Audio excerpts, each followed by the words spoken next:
Hi,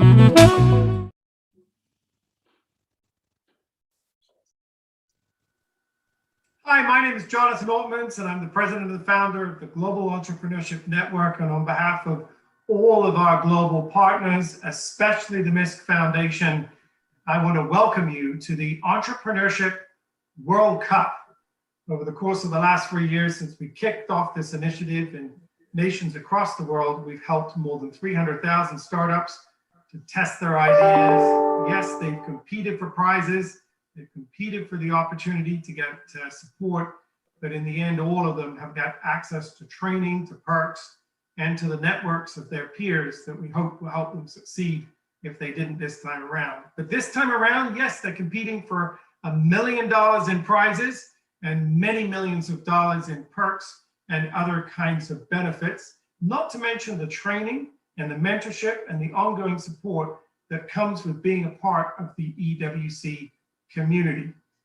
We are very, very proud this year that the finals will be in November. They'll be back on back with the Global Entrepreneurship Congress, which is Gen's annual large gathering of the year of all 200 countries that we operate, that we're bringing together the leaders of those ecosystems with their startups and their investors to really take a close look alongside their governments at what the future has in store for us in this post-pandemic environment. Right now, we're seeing the roaring back of our economies, and it's time for us to take a careful and thoughtful look about where are the tailwinds, yes, but where are the opportunities for us to build back better in this post-pandemic global environment. So we'll be having that Congress.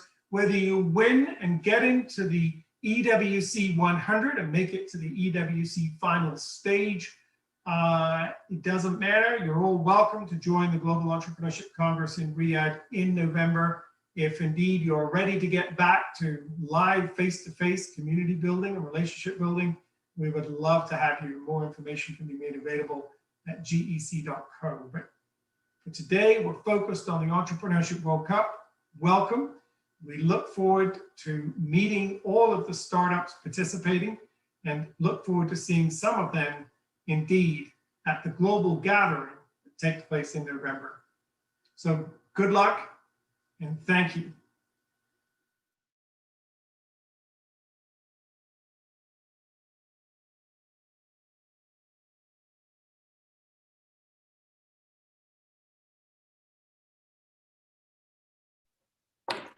Good evening from Sri Lanka, and good morning and good afternoon to everyone else joining us from around the world.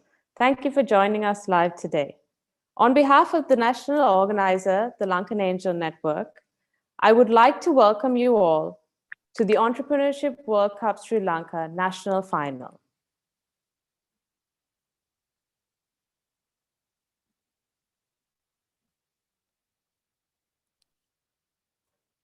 My name is Ashwini. And the Lankan Angel Network, along with ecosystem partners, Slascom, ICTA, Hatch, BOV Capital, Startup X Foundry, and John Keel's X, have partnered together to push Sri Lankan startups to a global level. The Lankan Angel Network is Sri Lanka's largest network of angel investors, and they're passionate about empowering entrepreneurs by bringing together the Sri Lankan investors and mentoring community to scale up the startup ecosystem in Sri Lanka.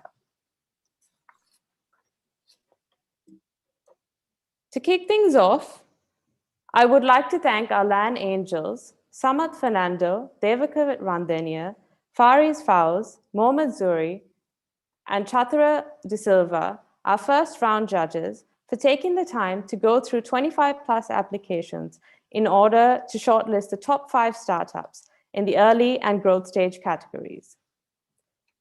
Thanks to them, our top 5 early stage startups tonight are Niftron, OgoPay, Trustified, Help.lk, and Nanosoft Global.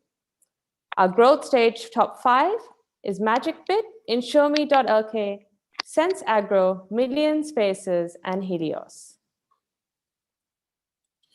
Tonight, I'd like to welcome our national final judging panel.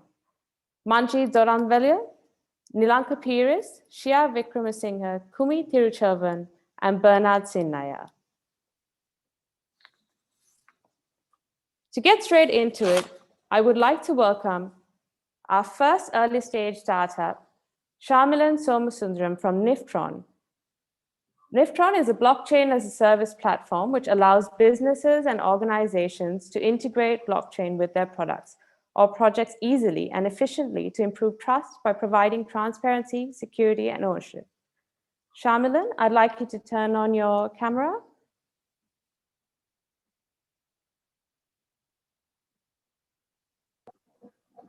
Hope you can hear and see, right? Yes, and you can go ahead and Sure. share your screen. I'll share my screen as you can see.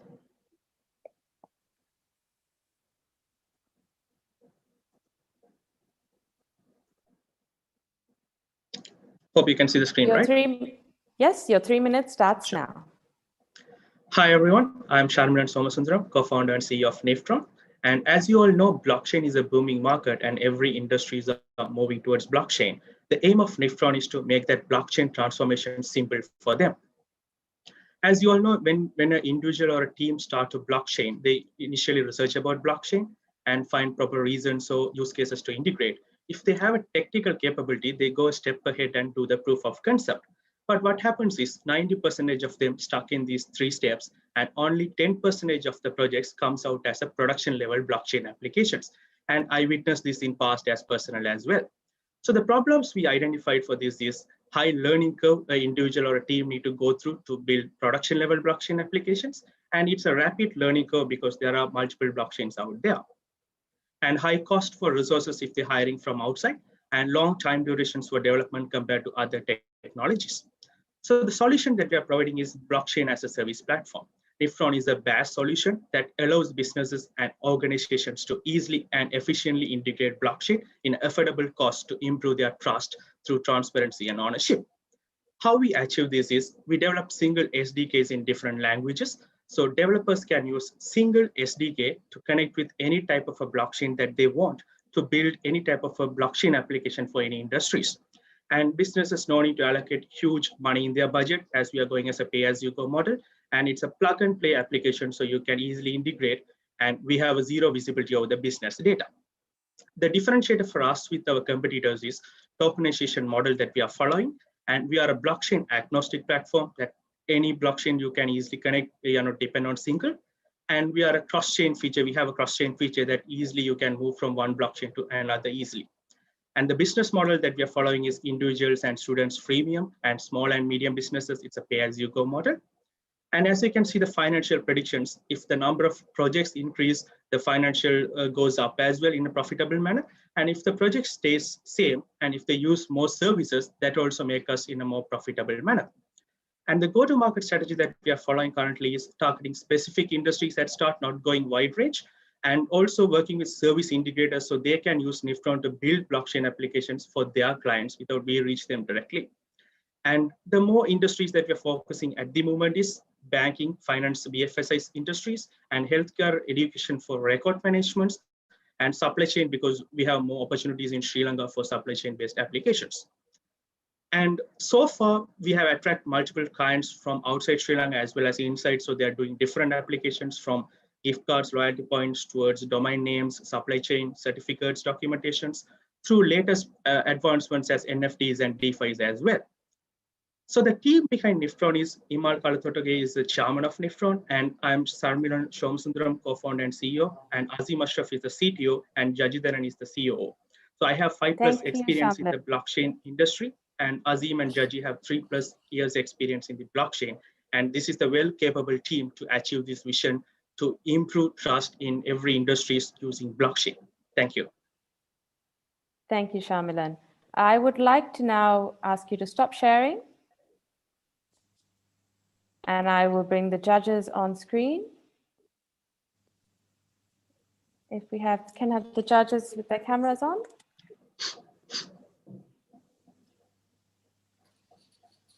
So I'll start off by handing it over to I think you've turned my camera off.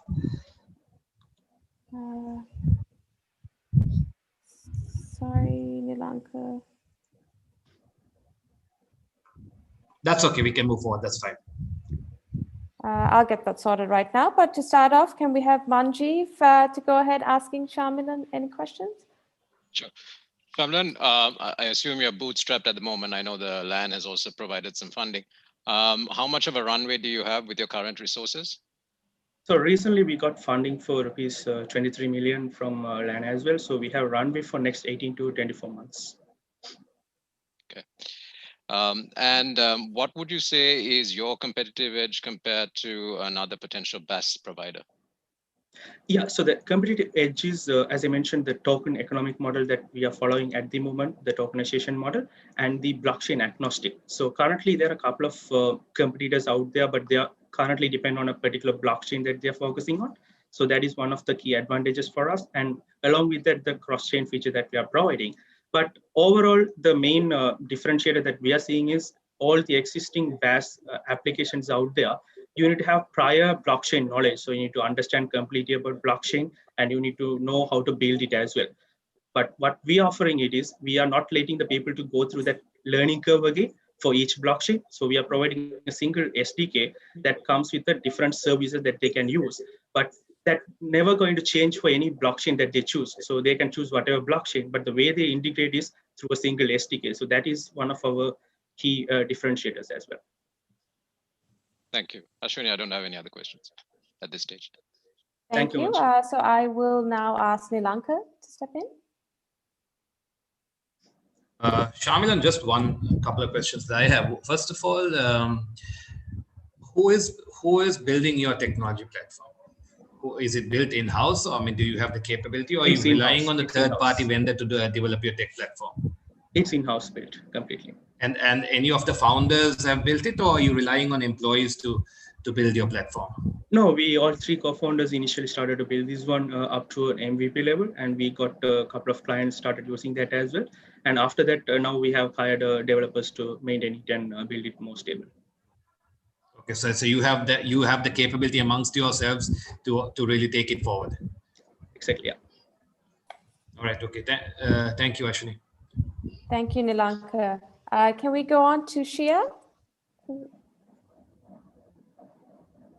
I think you'll need to unmute yourself, Shia. Hi, Shamilan. So do you have you used anything in a commercial sense, a prototype client, or do you have anything commercially that you applied? Yeah, there are clients currently paying for us as well. So we recently, we got a couple of clients at the start that is more like a pilot run that we done. But nowadays, like we have got one client from Japan, which is the Amazon using for gift cards. So they are paying for us. And one of the couple of projects from Sri Lanka also, they are paying for us as a pay-as-you-go model. Are you able to deliver what you set out to do? Yes. So currently they are using us a platform, and they are happy with us as well. Like whatever they want to achieve, whatever the reason that they started using Niftron, they're achieving that one. So they are happy with that as well. So, and we are also satisfied with what we're offering. Thank you. Thank you, Shia. Next up, can we have Kumi? Hi, Shamilan. Thanks for the presentation. I have a couple of questions, one on the technology side and one on the market. Are you doing anything to protect your inventions? What's your IP strategy to avoid copycat companies coming into your market segment? Yeah, currently the IP that we have is the way that we structured, or the architecture is the solution. So we are planning to protect that as well. So at the moment we don't file any IPs, but we have been on process to do that one. And yeah, that's pretty much it. Okay, thank you. And then on go-to-market, I know about Japan and the accelerator that you just talked about. What other countries are you thinking about, or what regions we want to initially deploy commercial traction in? So currently we reached through Japan through accelerators, and then apart from that, we have got partnered with a couple of service integrators in New Zealand, Singapore, and Australia as well. So through that also we are penetrating that market, because at the moment for us is directly reaching to that clients is pretty difficult. So we are using service integrators as a go-to-market strategy to reach that one. So that's pretty much the market that we're currently covering at the moment. Thank you, Shama. Yeah, no further from my side, Ashwini. Thank you, Kumi. Thank you. Thank you, Kumi. Next up, can we have Bernard? Yeah, hi, Shamilan. Thanks, Hi, fantastic presentation. Just two questions. I'll say both together. since blockchain is still very new, or it's considered to be new, are the clients, do they understand where they can apply blockchain? Now that, because yours is a SaaS model or BaaS model, how can they identify their problems correctly? Or you are limiting your market, because if they don't understand, you are just, there won't be demand. Number two is, how are you sourcing these clients, especially offshore, so that, you can then scale more? Yeah, for the first question is actually that is difficult, but we identified that is difficult depends on the market that we are working as well. So for an example, it's Sri Lanka. It's really difficult for us because first thing is we need to educate these people at start, as you mentioned, because they don't know where to use blockchain or what they can get benefit. So we sometimes do that as well for the start, and then they started to use Nephron. But the outside clients are pretty much the ones that coming to us is they knows why they want blockchain or what they want from us. So they directly go to our platform and they started using. So this Japanese client is, we are not consulting them or we are not educating them anything. They knows like what they want exactly from us. So they're directly using our platform and using our SDKs and building by themselves. But for Sri Lankan markets, actually like we are doing that. But it depends on what we seen is it depends on the market that we're operating as well. So outside, mostly it works according to like exactly as a SaaS model, but inside is more towards kind of consulting plus this as well. And can you please repeat the second question if you don't? How are you sourcing your customers? Okay, so basically at the start, we just did it through our contacts and the leads. And after that, it's started to like a bit reduced because we are like more towards getting some of the clients like coming repeatedly.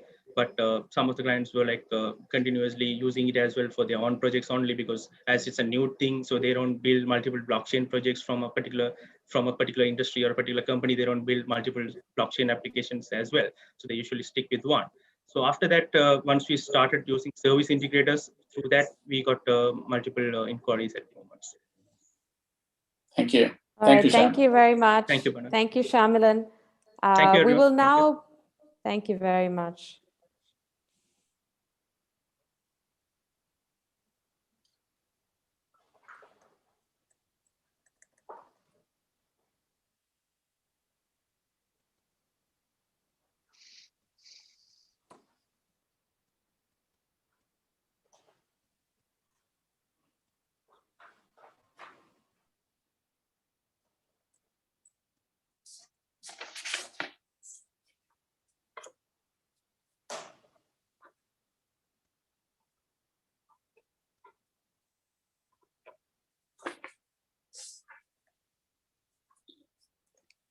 I would now like to call on Imesh Lianage, co-founder of OgoPay. OgoPay unlocks the full economic potential of sharing economy through inclusive financial services. Can I call on board Imesh? Hi, Ashwini. Thank you. Hi, can you share your screen?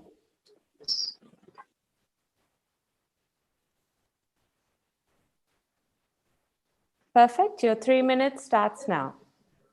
Hi, everyone. My name is Imesh, and I am from OgoPay.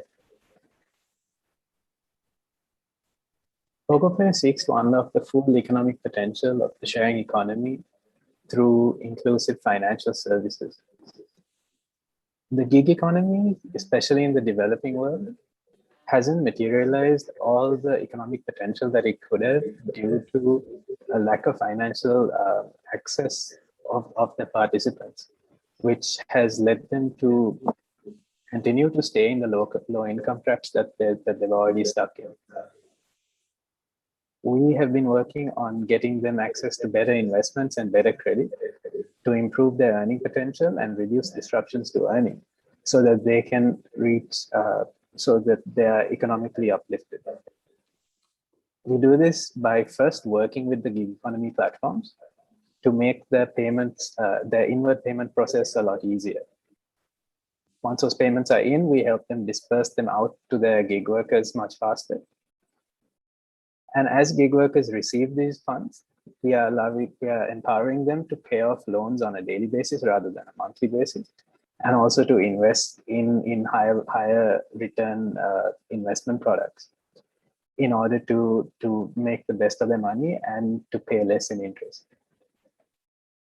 And since all this income is going through our platform, we are tracking that and using that to create a credit scorecard for them to take to lenders, and using that where they never had a payslip before, they could use this now to get loans from the formal financial sector. This benefits the platforms, the gig economy workers, as well as the financial services, because it creates easier payments, gives access to better credit, and it gives a cheaper channel for financial service providers in terms of loan origination and inward funds. We make money on transaction fees charged on payments coming in, as well as revenue share from the financial service partners. In just South Asia and Southeast Asia, we are estimating this market to be worth $95 million US. And we're currently live with the largest private commercial bank in Sri Lanka. We've processed over 50,000 transactions at a value of $200,000. And we have a few more customers in the pipeline that we're hoping to take live soon. Our team has a combined 30 years of experience in technology, financial services, as well as enterprise software development. And we feel that we are in the best place to take this to the moon. Thank you very much, and I hope you can help us in our journey. Thank you very much. Imesh, you may stop sharing your screen.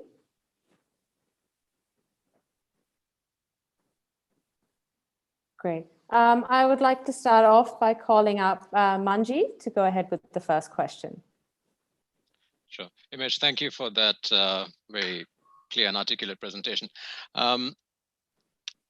The ecosystem of platforms and financial service providers, gig users, etc., or the gig economy, how do you manage the sort of the integration? Is the ecosystem set up in such a way in the Sri Lankan context to be able to make this as efficient as possible?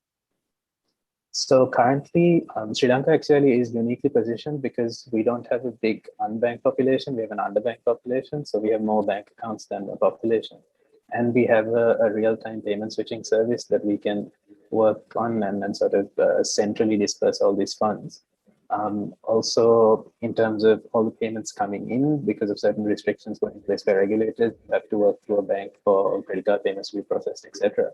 So us working with that bank gives us access to those customers, and also financial service providers. Since they're all switched centrally, we can work with them on doing the lending services and disbursements and collections through much less touch points.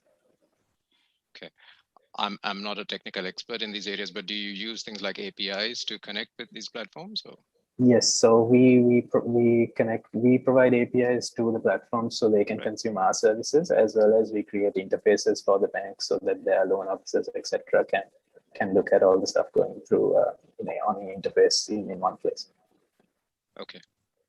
One thing I wasn't very clear about, do you have your own algorithm or proprietary technology to attach a credit score? No, so what we're doing is, instead of a traditional credit score, we are showing them verified income, as in this is how much they made over the last few months. Because of basically we're saying this is how much money they earn through the platform. Okay, all right, thank you.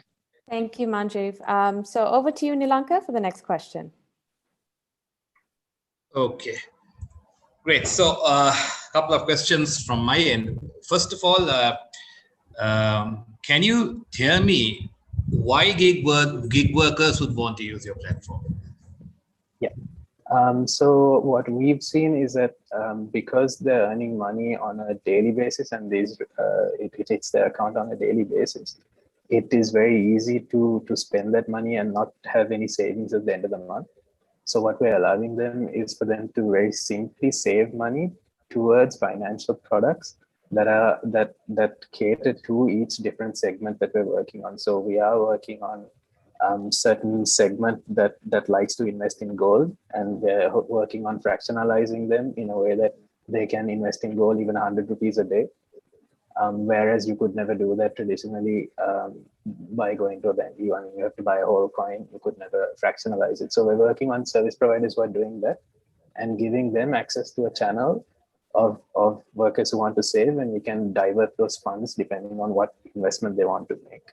And also Yeah. So just to be clear, what you're trying to say is that the reason gig workers would use your platform is because they will be able to save any excess income that they make. Is that correct? My understanding? Yes, and on a daily basis, rather than as in they can save it right at the point of earning it, so that it's more likely for it to go into savings rather than get spent immediately. So and you're also working on the assumption that gig workers have money to save, correct? Yes. Okay. The second question is, what makes you different to the payment wallets that are currently available? For example, some things like Easy Cash, etc., which are currently being used and marketed in terms of paying. If you look at their marketing campaigns, are about paying gig workers money. The contractor, etc. What makes you different? Yeah. So we are working on a more centralized platform. It's less peer-to-peer. It's rather a B2B2B sort of thing where it's the user who's using the platform, paying the platform, and then those funds are getting dispersed to the workers through the platform. In that way, we have a more sort of verified funnel of income because it's coming for a service that was rendered and it's verified by a central platform, which then goes rather than from a user paying a gig worker directly. So in that way, we're different. And also what we are working on is aggregating all the financial services in not just lending, but also saving, because we want to try to improve the economic conditions rather than giving them an easier way to get into debt. So we want to balance that by bringing both options. Okay, thank you very much. Thank you very much. Shia, on to you. Hi, fabulous concept, I think. What is the cost? I think the cost of this is quite high. Can you share some insight into this? Are you referring to the cost of a transaction, or yes, the cost of the transaction? Yes. Okay. So basically, we are working with our banking partners to reduce the cost of the funds coming in as the credit card processing fees.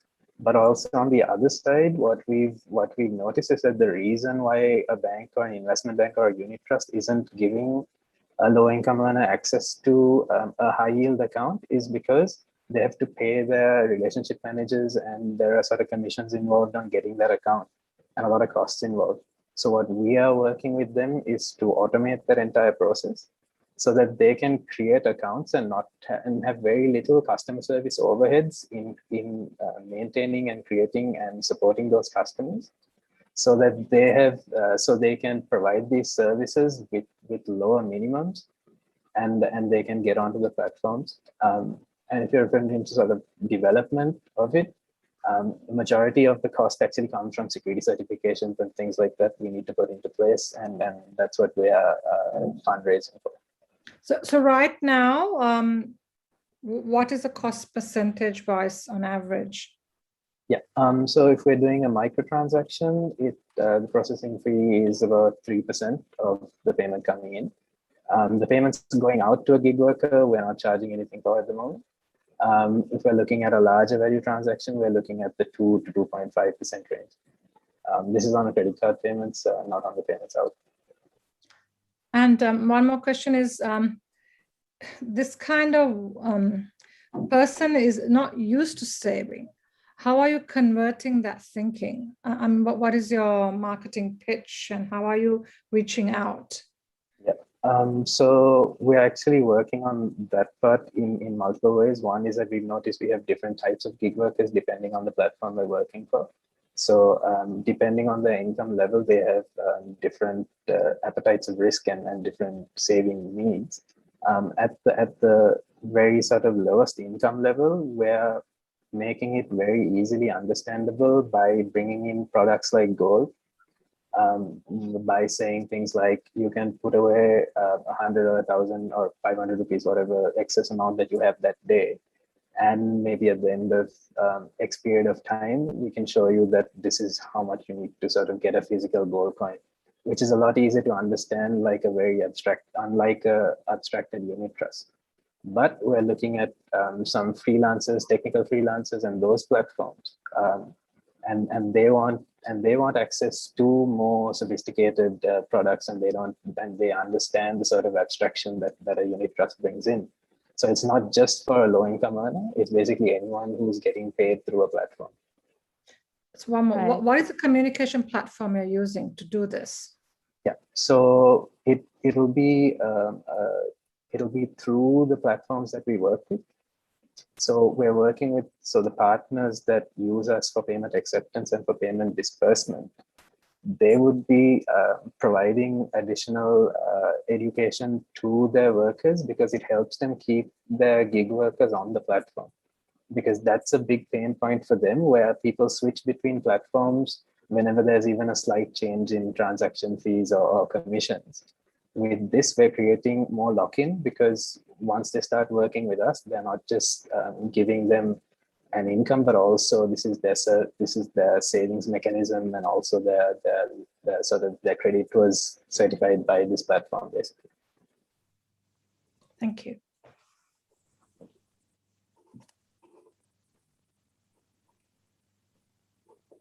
All right, thank you, Shia. I will now ask Kumi for the next question. Sure, thanks. Thank you, Imesh. I just have one broad question around the size of the problem, really, that you're trying to solve, the market problem. Lanka touched on a couple of my thoughts. Companies, totally agree with you about the underbanked and unbanked nature of some of the gig economy workers. Companies like MasterCard are addressing this around the world. I'd strongly encourage you to have a look at what they're trying to do to solve the similar problem. Messaging platforms have attempted to address this issue. Dialog Axiata have tried to address it. Facebook with WhatsApp, and I'm pretty sure if you look at Alipay or WeChat Pay, they're addressing this exact problem. What makes you different from the messaging platforms who already have an installed base with the gig economy bakers? So how we've thought about it is because we started doing this in Sri Lanka, we started to see how we could do this under the current Sri Lankan regulatory scope. And with that, it's basically anyone who wants to hold money or transact has to work through a commercial bank.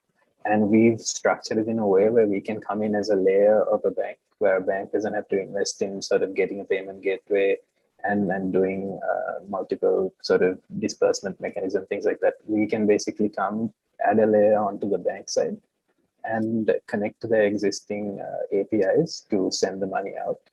And in that way, in the Sri Lankan context, that works.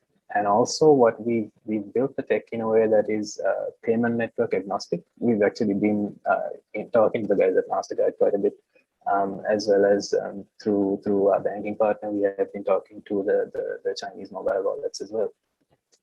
And what we've built is that these can also come and plug in. It can be a disbursement mechanism for us.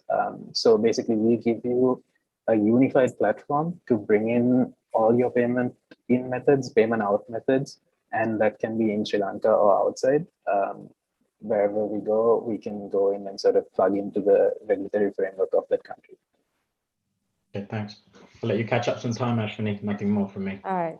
Thank you, Kumi, and Bernard, over to you. Yeah, thank you so much, Imesh. Just one sort of a broad question. So just looking at the savings and the investments, one of the things you mentioned is you can invest in gold or some unit trust or some growth fund, blah, blah, blah. So to be successful, you have to do it on a portfolio basis and not on an individual basis. Otherwise, as Shia mentioned, the cost of this is going to be extremely high, right? So do you need financial authorities' approval you're more like a fund manager, right? And do you have the approval to operate, or is that the plan? The second question I want to ask, follow up on the same thing, is who is making the decision where to invest, the timing of it, when to unwind it, and things like that? Is it manual or is it AI or whatever it is? So what we're doing is we are not making the decision for the customer at this point. What we're doing is letting them pick which ones they want to invest in. And right now, the banking industry here isn't there yet, but we are looking at electronic KYC coming in, where each user can create their own account at a partner firm, whether they're getting a loan or whether they're investing. So if you're getting a loan, what would happen is we already have your income generated, and you pick an amount and the type of loan you want, and we send that message out to all our lending partners, and then our lending partners can decide which one of them want to take up that loan. And if that is approved, they have to still go to that lending partner and sign a document and get that dispersed. We're hoping to digitize more of that later. In the same way, if you basically, we show you all the different options that you have in terms of investment, and you can pick one. You can register digitally, but due to regulations, you still have to sort of go and sign something manual to open that account. Once that is there, we basically just divert the funds to that financial service provider. We don't make the decision on that. And basically, after they get the funds, it's the financial service provider who is providing the returns on that. So you won't be advising the customer where to invest. You're just only going to give him the options. It's something we're looking at, but we're not sure whether we'd be a consumer face at the moment. We're still trying to make a decision on that, because the way we're structured, we can be white label completely. Got it. Thank you so much. Thank you. All right. So that's it from the judges. Thank you very much, Nish. Thank you, Ashley.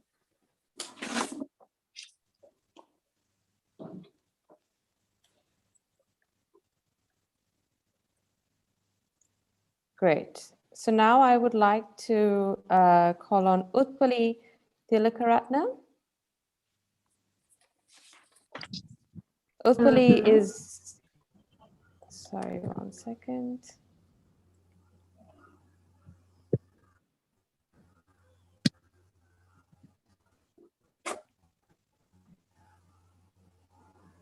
So welcome, Utpali. Utpali is a co-founder of Tracify. Tracify is a blockchain-based traceability solution for complex global supply chains that sells via retail and e-commerce. Over to you. You can share your screen. Sure. Thank you.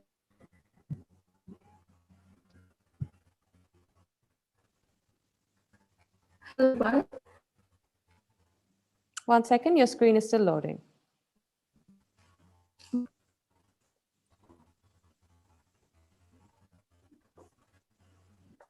Can you see?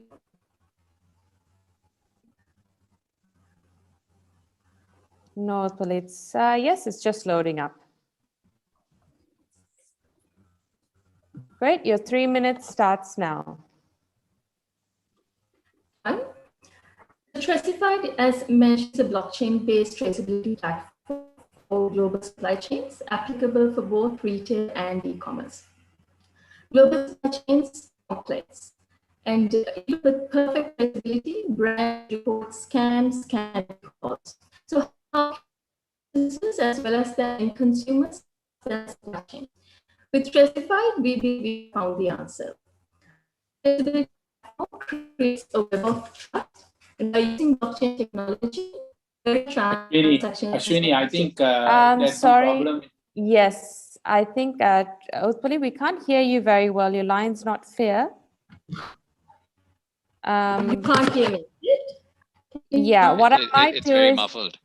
Yeah, it's very muffled. What I might do is I might ask you to turn off your camera just to save bandwidth, and then we can try if we can hear you.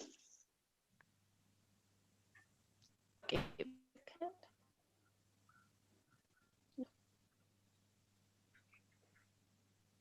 Can you hear me better now? Yeah, speak again. Hello, can you hear me better now? No, not really.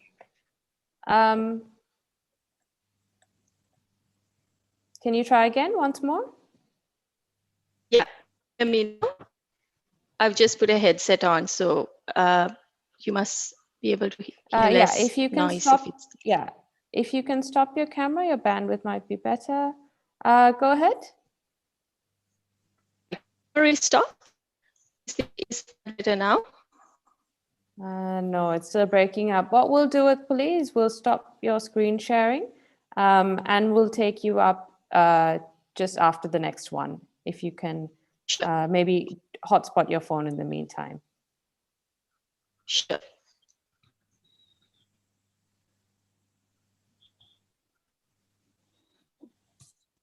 You can stop screen sharing, yes.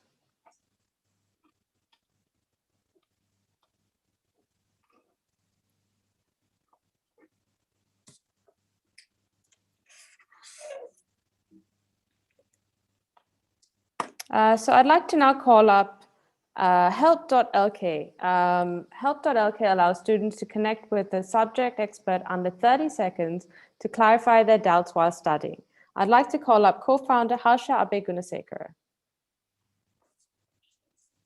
Harsha, you may share your screen. Hi, sure.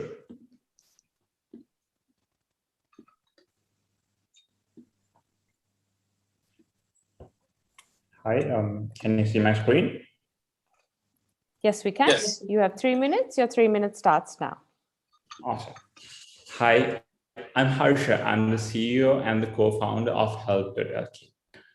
I was a student not so long ago. And back when I was studying at 4 a.m. in the morning, I could not find like someone who could help me whenever I'm stuck with the question. Yes, I could have Googled it, but I always ended up doing going down a rabbit hole. And there are platforms like Stack Overflow, but they didn't help me to understand how I am getting the answer. So that is where Help.lk comes in. We help your son or daughter, brother or sister, or any curious mind to self-explore and self-learn and ask for help whenever they need it, like at any time of the day. Our advisors are university students. Based on our research, Sri Lanka doesn't have a sustainable gig economy culture in university students, and we hope to change that. We provide a platform for university students to share their knowledge while earning a passive income. Our promise is to connect a confused student with an advisor in under a minute. The process is just 3 simple steps. Enter your question, select the subject, and at a click of a button, our advisors receive a notification like instantly. As a student, you can interact on multiple levels, like using features such as our online whiteboard, coupled up with the voice note features to make learning simple and clear, just like this. The best part is that our students can go back and access these sessions anytime. We want to be a part of the students' entire education journey. Currently, we offer our service only up to O-level students. Like simultaneously, we are working on building our resource pool of advisors to support the stage 2 A-level students. Our O-level students graduate, and we will also graduate with them and unlock the stage 2 of our platform. Next is the most important stage. At this stage, we will allow a user to be both an advisor as well as a student. For an example, an A-level student can help an O-level student, or a university student can help each other as well. So basically, we are getting rid of our growth ceiling and unlocking exponential growth. So as I said, our initial target market is up to O-level students. So we will be focusing on EdXL and Cambridge exam students. The best part is once we establish in this user segment sector, we are unlocking the gate to 160 countries. The test prep market is growing at 12% annual compound growth rate as well. So this is why we need to be here. And this is our impact. We make money by selling a subscription model. And this is my amazing, amazing team. My name is Harsha. I'm the co-founder and CEO. I am a medical dropout, a certified nerd, I can say, together me with this Suresh and the rest of my team. So thank you very much for listening to my pitch. Thank you very much, Harsha. I would now like you to stop sharing your screen, and I will pull up the judges on the screen. Sure. So what I'll do this time is to kick things off. Can I have Lanka start off? Okay. Harsha, just one question from my end. But I need to kind of clear out is how does your portal or your application validate these experts? You know, how do you know that they are experts and that they are providing the correct answer for the student? Yes, of course. So we have a self-certification process. The certification process is created by professionals, and anyone can come be self-certified, and we will vet them in by ourselves as well, and then enable us to tutor on the platform. And we are actively monitoring all the sessions. And if after a couple of sessions, if you feel like someone is not up to the standard, we will internally block them in a very nice way. That actually leads me to the second question, which I actually didn't plan to ask you, but since you mentioned this, you just mentioned that you are monitoring every session. Is that correct? Yes. So how do you expect to scale if you're going to monitor every session? I mean, if you have, say, 1,000 students asking questions, how do you plan to monitor those? Yeah, of course. We don't know how we are going to monitor at when it's at 100, 1,000 sessions coming a month. But in a startup, it doesn't matter. We are doing things which are scalable. Airbnb took a camera and went from door to door and take photos. Likewise, at the beginning, we are gonna manually do it. But in the future, we can come up with AI model or something. And I mean, even with our platform right now, we are blocking the sending of phone numbers and Zoom links and stuff, and maybe bad words and all. So likewise, in the future, we can come up with a machine learning or AI model. But right now, we are doing it manually. Okay, thank you. You're welcome. Thank you, Nilanka. Next up, can we have Bernard? Yeah, Harsha, thank you so much for the presentation. So, two questions. One is, how are you sourcing the providers? The tutors. The tutors, right? And the advisors. Advisors. Are you going to do it? And this is open 24/7. You're saying, right? Yes. For a student. Yes. So basically, our advisors are university students, and our advisors are not professional teachers. So we cannot provide a salary for them to make a living, but to make a pocket money. So doing 10 questions a day, they can earn around 15,000 a month. But a teacher, for you to run a family, you need at least 75,000 to 100,000. At the moment, we cannot provide that. So our target market of advisors are university students who are looking to earn some extra cash, like pocket money, or maybe for their other activities. So because what is important is they have gone through this exam system quite recently, so they can sympathize with the students way better than a tutor, like a professional teacher. So yes. Okay.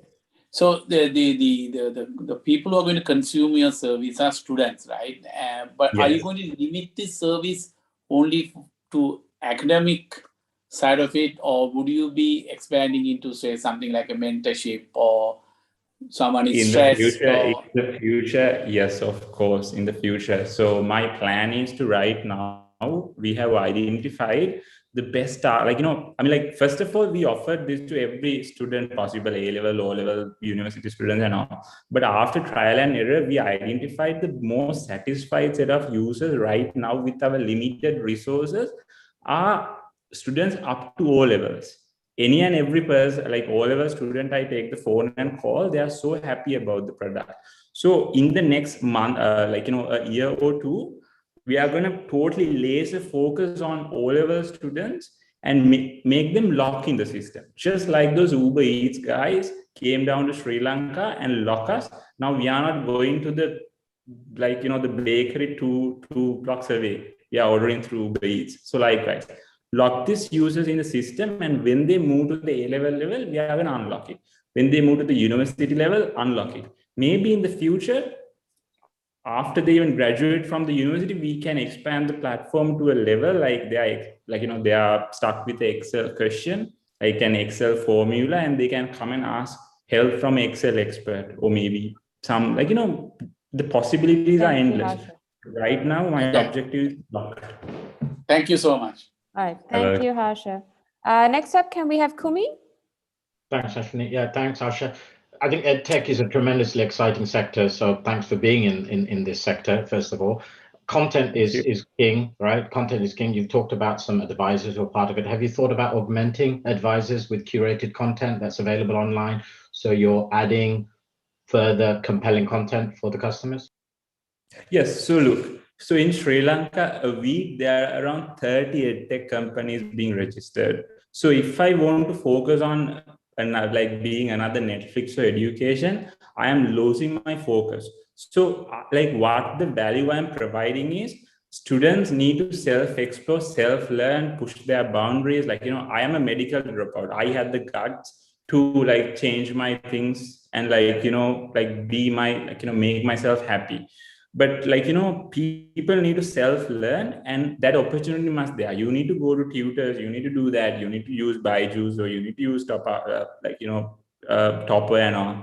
And if you are stuck while doing that exploration, then you can come to help.lk and ask raise your questions. And I don't want to be another platform which offers every single thing. This is a very laser focused thing, because I feel like that is the right thing. So I was really addressing compelling content. Now, related to that, so you want to charge students a subscription, even though it's small. Have you thought about a freemium model just to grab? Because the cost in a B2C environment, cost of acquisition is really difficult and costly, right? So. Yes. So even right now, we offer 3 free sessions every single month. And whoever the student who are not using the 3 free sessions and are kind of active, who come to the website and checks and goes, I pick up the phone and ask them and update my website accordingly to communicate stuff. For an example, yesterday I called with a student and I was like, why are you not asking the free sessions you have? He was like, I do have a lot of questions, but sometimes I feel the question is not big enough for me to come and ask. But then actually I was like, that is the whole point of the platform. Even if it's a small question, small doubt to medium doubt, come and ask. If it's a big doubt, go ask your tutor. We are not replacing your tutor or your school teacher. So yeah, I hope that answered your question. Yeah, thank you, Harsha. Yeah, thanks, Harsha. You're welcome. Thank you, Kumi. Next up, can we have Manjeev? Yep. Thanks, Ashwini.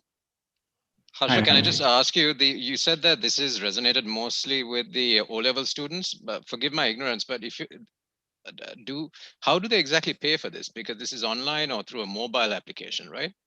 Right now, this is a web application. The mobile application is in the final process of developing.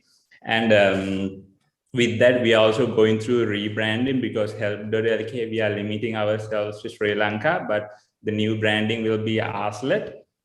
We let you ask Arslet, and it is a mobile-based app enabling us to expand outside Sri Lanka as well. So your question was? No, given the age group, right, of O-level students, etc., how do they actually pay you for this? Come and pay. Yes.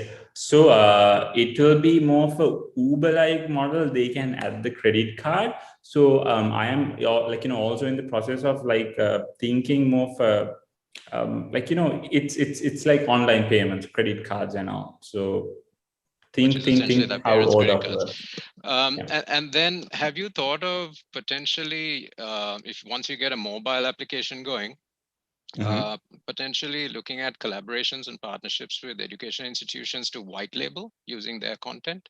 It's a separate arm of business altogether. It is possible. A couple of people reach out to me to do that as well. But since I want to laser focus on what I'm doing, I did not get accept those offers. But in the future, of course, we do have the potential to do anything and everything. It is a matter of testing. Like, I believe startup, running a startup is like you are blindfolded and put it into a dark room. You are just touching your way around. So we have the opportunity to test out and see the result. So, I mean, adding into that, even with Help, as I mentioned, we offer the service to any and every student. And then only we learn this is the best set of students. So now with the new web, we are focusing on that. Likewise, we can use Help.lk to provide that service. And if it works, we can give it on Arslet. So something like that. Thank you, Harsh. Thank you. Manjeet, do you have any more questions? No, nothing else from me. Thank you. All right, next up, can we have Shia? Hi, yeah, I mean, these services are really good for students. So you have a subscription-based model and a student can ask unlimited questions, or is it subject-based? And how many subjects are you offering?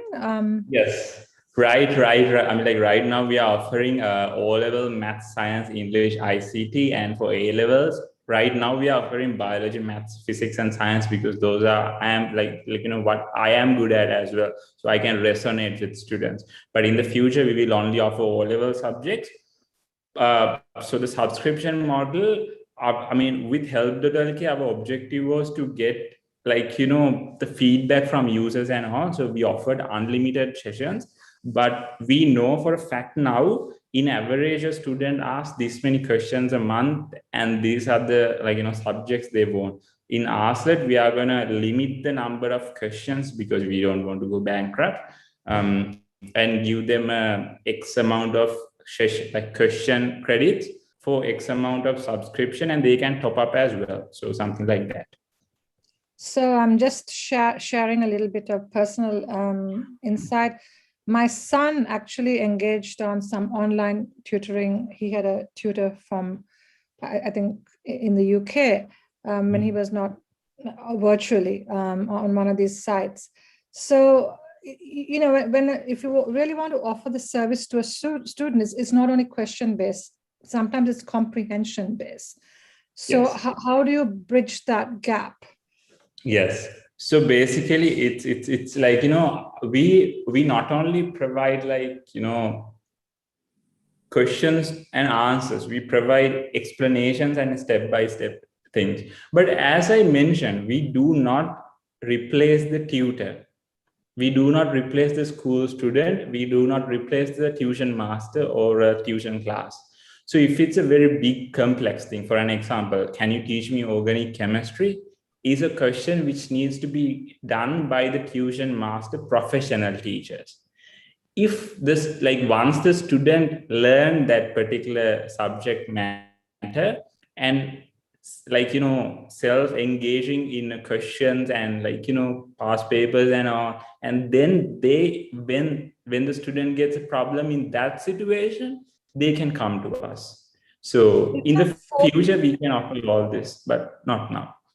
Is your focus Sri Lankan students, or are you looking at a more global audience, considering you're looking at we used to focus on Sri Lankan students, but now we are going to laser focus on edXL and Cambridge exam students, meaning the next 6 months plan is to take our platform and build a good advisor base, and then expand this outside Sri Lanka first for edXL and Cambridge students, and then slowly, step by step, expanding it outside, mainly looking at outside, because that is where the I think this has been asked in different ways. Sorry, this has been asked in different ways, but how are you planning to rate your the people who are going to be teaching? Yeah, so initially it is a self-certification process. The certification, it will be a questionnaire, and then we will hop on a call and talk a bit whether to see this person is competent enough and all. In the future, we will I'm talking from a student point of view. Are you having students rate the service? Yes. Yes, of course. So like after every session, the student will rate, and the student will also get the option if the teacher has like taught some wrong information, that the student will have the option to report it as well. So then we will take necessary actions to not make sure such things doesn't happen again and again in the platform. But such stuff can happen, of course. I'm not saying it cannot happen, but in case it happens, we are going to take like appropriate actions and fix them. Okay, thank you. You're welcome. Great. So that's it for now then. Thank you, Harsha. You're welcome. Have a nice day. Bye.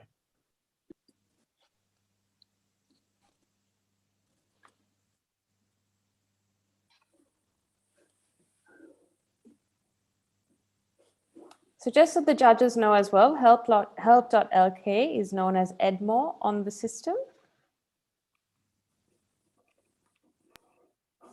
I'd like to now call up Nanosoft Global. Nanosoft Global is a fintech startup that aims to transform and digitize the cooperative banks in Sri Lanka. I would like to call up Sanjeeva Pathiran, a co-founder of Nanosoft Global. Sanjeeva, you may turn on your camera and you may share your screen.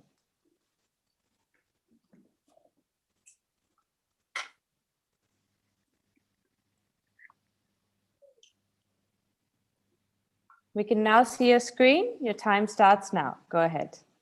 Right. Hi, I am Sanjeev Pathirana, founder and CEO of Nanosoft Global. Let me start by defining what is a cooperative. Cooperatives are people-centered enterprises owned, controlled, and run by their members to realize their common economic, social, cultural needs and aspirations. The cooperative system in Sri Lanka, launched by the British in 1906. There are over 8,000 cooperatives in Sri Lanka, which serves over 3 million rural citizens. On Earth, the cooperative system is there in 109 countries. There are 3 million cooperatives. It is known that at least 12% of the humanity is a cooperator of any of the 3 million cooperatives on Earth. There are many types of cooperatives. Here we are talking about cooperative banks. These are like mini version of a commercial bank.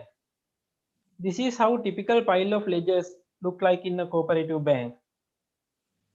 More than 85% of cooperative banks in Sri Lanka still use pen and paper to maintain records. Even the interest calculations are done manually. Since all the data are in the books, it takes 7 to 10 minutes to serve one customer and unable to introduce demand-driven products. For the members, on the other hand, they might not have up-to-date information about their financial transactions. Smart Coop is a co-banking application specifically designed for cooperative banks. While it provides all the functionalities to operate cooperative banks smoothly, it reduces the time taken to serve one customer with 0 errors. We also provide the mobile banking application for its members to access their account information in real time. By using our platform, we transform traditional cooperative bank into a digital services enabled bank. Little bit about our journey. We started back in 2018. Fast forwarding to 2020 first quarter, we digitized 100 cooperative banks. And this year we were awarded as the National Best Startup at Glasgow Ingenuity Awards. Our main revenue stream is software license and annual maintenance fees. We also charge a subscription fee from the members to Smart Coop mobile application, and we get commission from mobile top-ups and utility bill payments which are done through the mobile application. We have 2 key competitors and they have been in the market for 17 and 12 years. A good 30% of our customers are from our competitors. At this stage, we are only looking at Sri Lankan market. Sri Lanka alone, it's about $5 million market. Since we are not depending only on our banking platform, we have another market segment which is roughly about $2.5 million. We have digitized 154 cooperatives so far, and those cooperatives serve more than 300,000 rural citizens. Our executive team is a combination of 4 people with over 40 years of combined experience in the domain. Thank you. Thank you very much, Sanjeeva. I will now ask you to stop sharing and I will bring the judges back on screen. So let's start off this round with Kumi. You can go ahead with your first question. Thanks, Sanjeeva. Just a quick question on the financing, really. How are you guys financed so far, and what are your plans for the future? Until up for now, we are completely bootstrapped. Now we are thinking about to raise some funding.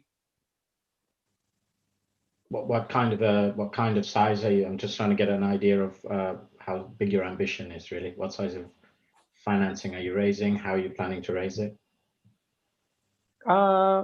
It's currently being discussed. Actually, that's something we are thinking of. Okay, thank you.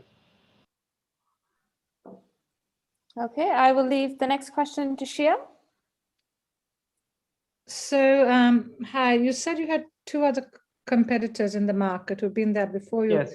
So what are you offering that they're not? As I mentioned, there are 2 key competitors. They launched their product about more than 10 years ago. Since then, we haven't seen any technological advancement on their products. Hence, they are unable to introduce demand-driven features. So they use legacy technologies which can't be scaled. In fact, we are the first to introduce mobile banking application for the cooperatives in Sri Lanka. Okay, thank you. So next question over to Bernard. Yeah, Sanjeev, very impressive, and I think it's a extremely important offering that you have. So just a quick question. Am I right in thinking this? I don't know whether you covered this, that the other 2 competitors are more like computerized workings of the co-op, whereas you are doing end-to-end digitalization in the sense, including the consumers. Is that correct? Correct. Right.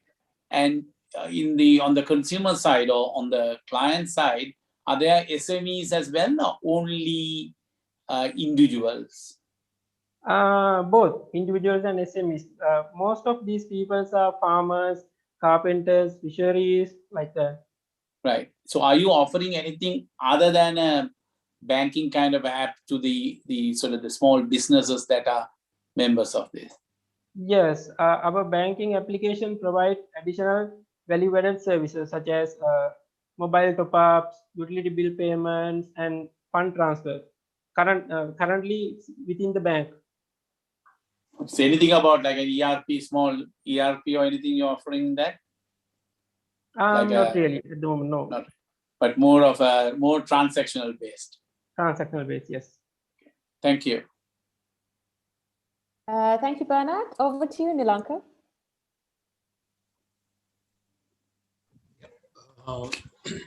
Sanjeev, 2 questions. One is, can you just, since you said that you're only focusing on Sri Lanka at the moment, can you just tell me a little bit about the way the cooperative banks operate? Do they operate independently of each other, or is there a kind of a centralized decision-making body that takes decisions for these cooperative banks? The cooperative banks in Sri Lanka operates independently. Those are not governed by the central bank, but they are governed by the cooperative development department. So you to provide software solutions to these cooperative banks, you need to have a kind of an approval. It's a kind of a license.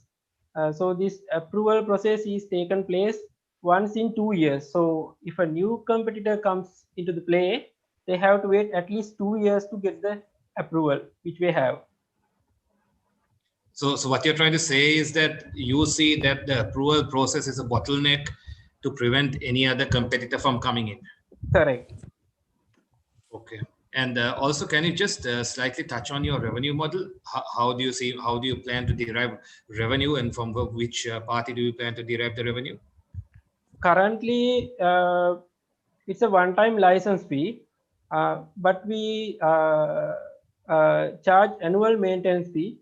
But from the consumer end, we charge a subscription for using the mobile. You charge a subscription for using the mobile. How many, if I may ask, if it is not confidential, how many subscribers, individual subscribers do you have who are using the mobile application? We launched the mobile application a few months back. Currently, it's less than 1,000, but And they are all they all paying? They're all paying. Yes. Okay, right. Thank you. Thank you. Thank you, Nilanka. Over to you, Manjeet. Okay, Sanjeeva, thank you for the presentation. Two questions from me, actually.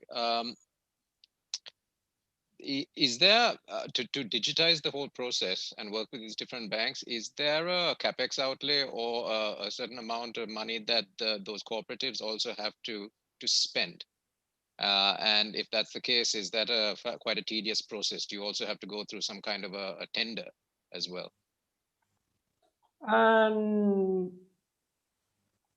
Both, actually. The cooperative development department calls a tender once in a year, but we can directly approach them as well. Okay, my question, Sanjeeva, is about the fact that to convince some of these cooperative banks to be able to put that information onto a mobile platform that is useful for your users, right? How much, ultimately do they have to spend to get it done? I can understand the utility to the usefulness for the user, the ultimate member of the cooperative, but for the cooperative in of itself, do they have to spend some money to enable this? Do they have to pay us? How much do we charge? No, to set up the whole thing in terms of the technology setup to make this happen. Do each of these cooperative banks have to come out with, spend money to make this happen? Correct. So it's about less than 1 million rupees per cooperative bank. Okay. Okay. The other thing which is related to a question, I think, which was asked earlier, the International Cooperative Alliance.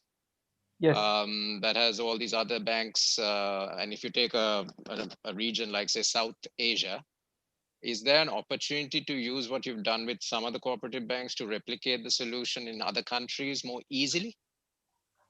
Correct. Countries like Cambodia, Myanmar, Vietnam, we have a good potential to be there.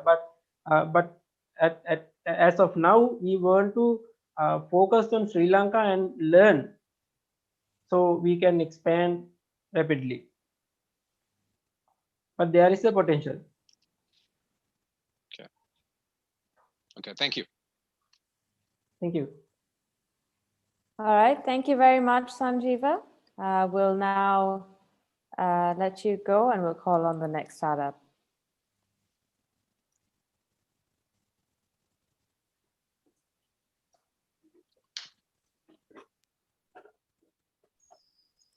So next up, so we brought back Utpali from Trasified. Trasified is a blockchain-based traceability solution for complex global supply chains that sells via retail and e-commerce. Utpali, over to you. Thank you, Ashwini. Let me share my screen. I hope I'm audible yes, right now. Yes, you're very clear right now. Excellent. Okay, I hope you can also see my screen. Yes. Okay. Hello, will you be keeping your camera? Sorry, will you be keeping your camera off or on throughout the? Just until the presentation is done, let's just keep it switched off. Sure. Okay, go ahead, Utpali. Your 3 minutes starts now. Thank you. Hi, everyone. So Trasified is a blockchain-based traceability platform for global supply chains applicable in both retail and e-commerce. So global supply chains are complex. And even with perfect traceability, businesses and brands are recording scams, scandals, and recalls. So how can businesses and their consumers trust the supply chains? With Trasified, we believe we have found the solution. Our traceability platform creates a web of trust by using blockchain to verify transactions at each stage. This allows businesses, consumers, and everyone in between, as well as outside, such as government authorities, certifying bodies, auditors, etc., to verify and authenticate the data.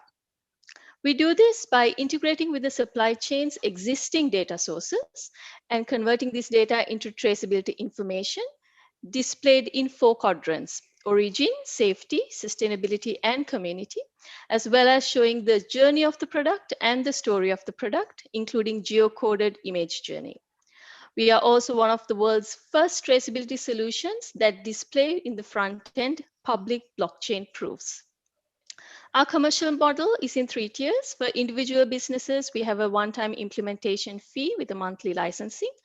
For national and regional projects, we do customized solutions, and we are just about to launch our SaaS version later this year. Our journey so far has been an exciting one. We had the MVP in 2017 with a national recognition with NBQSA. We launched our pilot client in Agri in 2018 and was also internationally recognized at Oslo Innovation Week in Norway and nationally recognized later that year. In 2019, we incorporated the company and we also received a Japanese partnership with 360 IP Japan and received a national recognition with a grant from ICTA. That same year, we did a pilot client in fashion industry. In 2020, we got our first national project with the United Nations Industrial Development Organization, along with Export Development Board, to implement traceability for GI for Ceylon cinnamon. Early this year, we started our first international pilot client in Agri with ICAS Japan, and we also won our first international project with ADB to implement traceability in Azerbaijan's export foods with Azerbaijani Food Safety Agency, and we also received pre-seed funding from Japan. This is a snapshot of our revenue projection. So this year, our target is 133,000 USD, of which we have already completed nearly 60,000 USD. And that concludes my presentation for Tracifyd, and I'm open for questions. Thank you very much, Utpali. We'll now ask you to turn on your camera and we'll bring the judges on screen. Great, so we'll start off with Shia. You can have the first question. Hi, Utpali. This is an area that I have, personal interest in as well. So tell me, there are a lot of solutions out there. How do you really differentiate? And that is one question. And the other thing, I know you've got some overseas clients. So what is the value addition that you're bringing? It's kind of related to the 2 questions. So 2 unique aspects of Tracifyd. One is that it's integratable to e-commerce. So if you're selling, especially during the pandemic, lots of e-commerce, there was a huge e-commerce boost, but we recognize this early on as well. So the ability to show traceability information of the products that you're going to sell to the end consumer or your B2B partner when they're purchasing, before they purchase, is very important.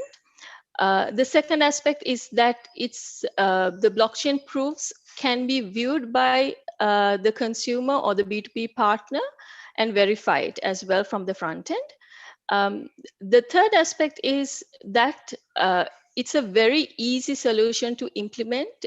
We've made it in such a way that it's easy to implement across the globe, regardless of the geographies of the business in terms of the supply chain. That makes it easy and uses very minimum hardware. So that's one of the things we wanted to do to make it easier for suppliers to be able to adopt into it, because one of the biggest challenges is that, and this web of trust, which allows anyone to verify and authenticate the data that's entered in the supply chain, makes us unique. Okay, thank you. Thank you, Shia. Next up, can we have Kumi? Thank you so much for the clear and articulate presentation. I think we've seen blockchain deployed in the financial services world for a long time. So do I get the feeling that you guys are really going to be focusing on the agri side? And is your, so related question, is your revenue model and your scaling and your projections based on the supply chain related to agriculture?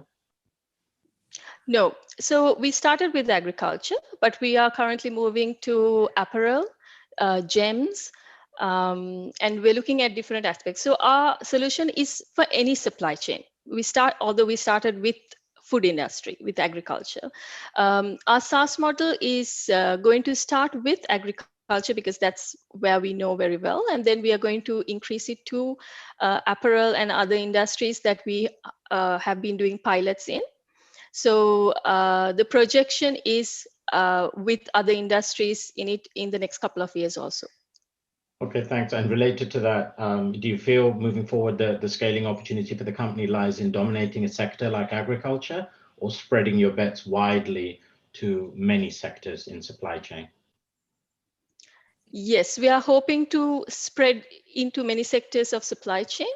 The whole purpose of SaaS is also to allow smaller businesses who may not be able to have a big traceability solution implemented with a big cost there, but to be able to implement for instance, in fashion industry, there are artisans who have a few products that they want to show which is very authentic and be able to use traceability to prove that. So real vision is to be able to apply into different supply chains as well. Thank you very much. Thanks, Ashley. Thank you. Thank you, Kumi. Next up, can we have Manjeet? Sure, thank you. Thank you for the presentation. Could you tell me a little bit about the rest of your team, as well as how you go about sourcing your clients? Right. So we have a team in Sri Lanka with about 10, and some interns as well included. And we have a team of 4 in Japan.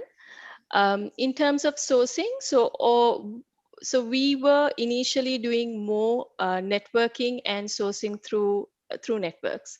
As of 2020, we started applying for traceability related projects, and then we were very much approached, especially during the pandemic, approached by businesses to implement traceability.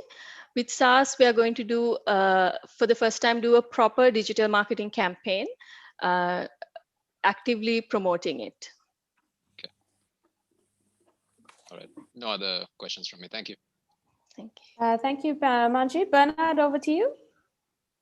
Yeah, so you are predicting close to 60 million rupees. USD. 60 million USD. Sorry, no, sorry. 600,000 USD. For this year, it's 133,000 USD, out of which we have done 60,000. Okay. The other two are projections for 2020 and 2023. Okay, so now what is the foreign customers versus local customers mix in this? How much of revenue is coming from foreign companies or domiciled overseas? So majority are overseas. Okay. I would say in terms of a breakdown, 2/3 will be from overseas and 1 from local. Okay. Okay. And how did you source these opportunities offshore?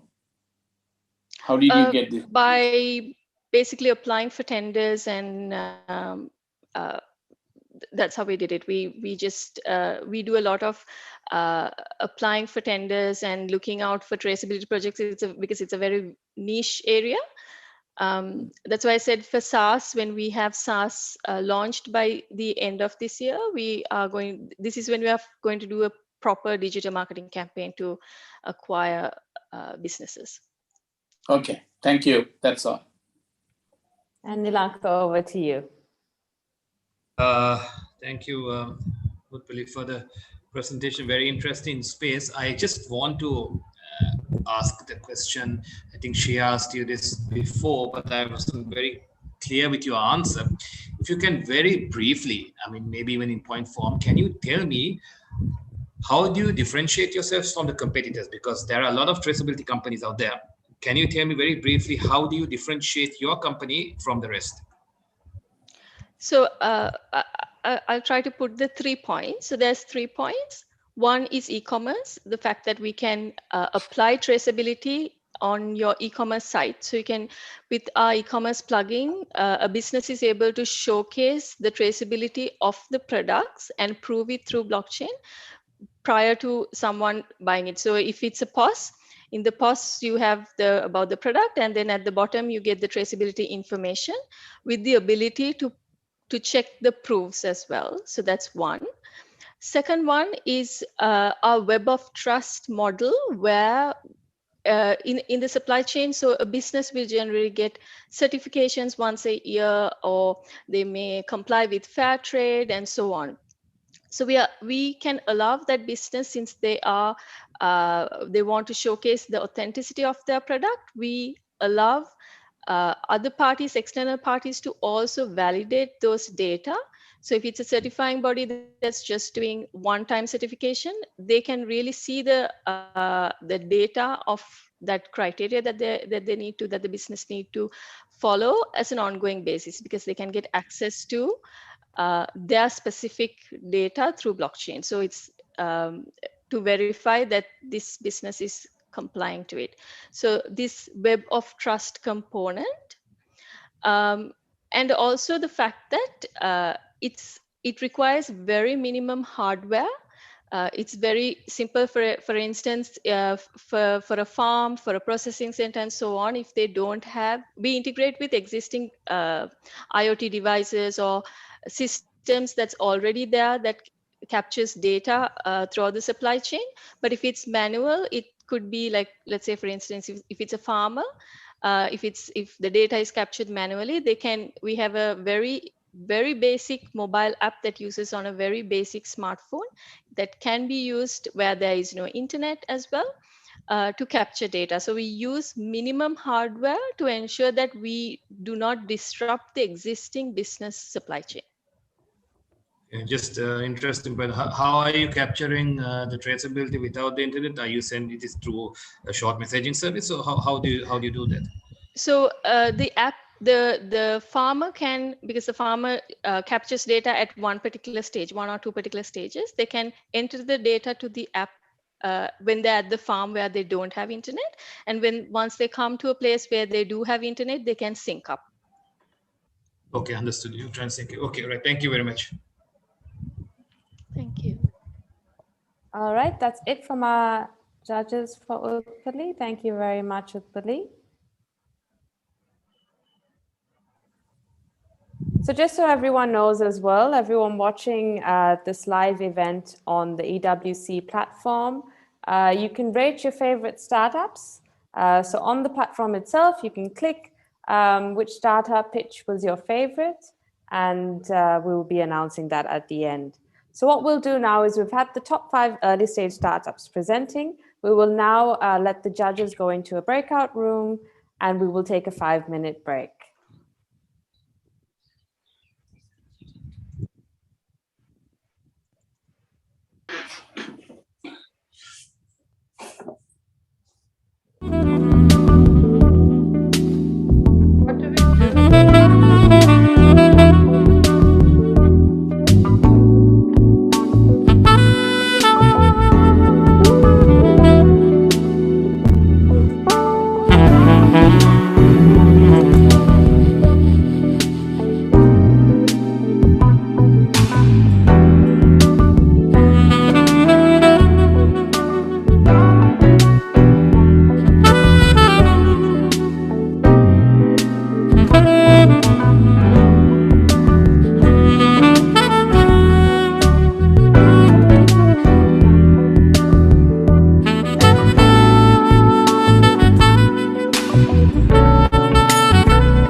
Welcome back, everyone. Sorry about that. We took a little longer putting in our scores. So what we'll do is we'll go directly on to the growth stage top 5 startups. So first up, we will have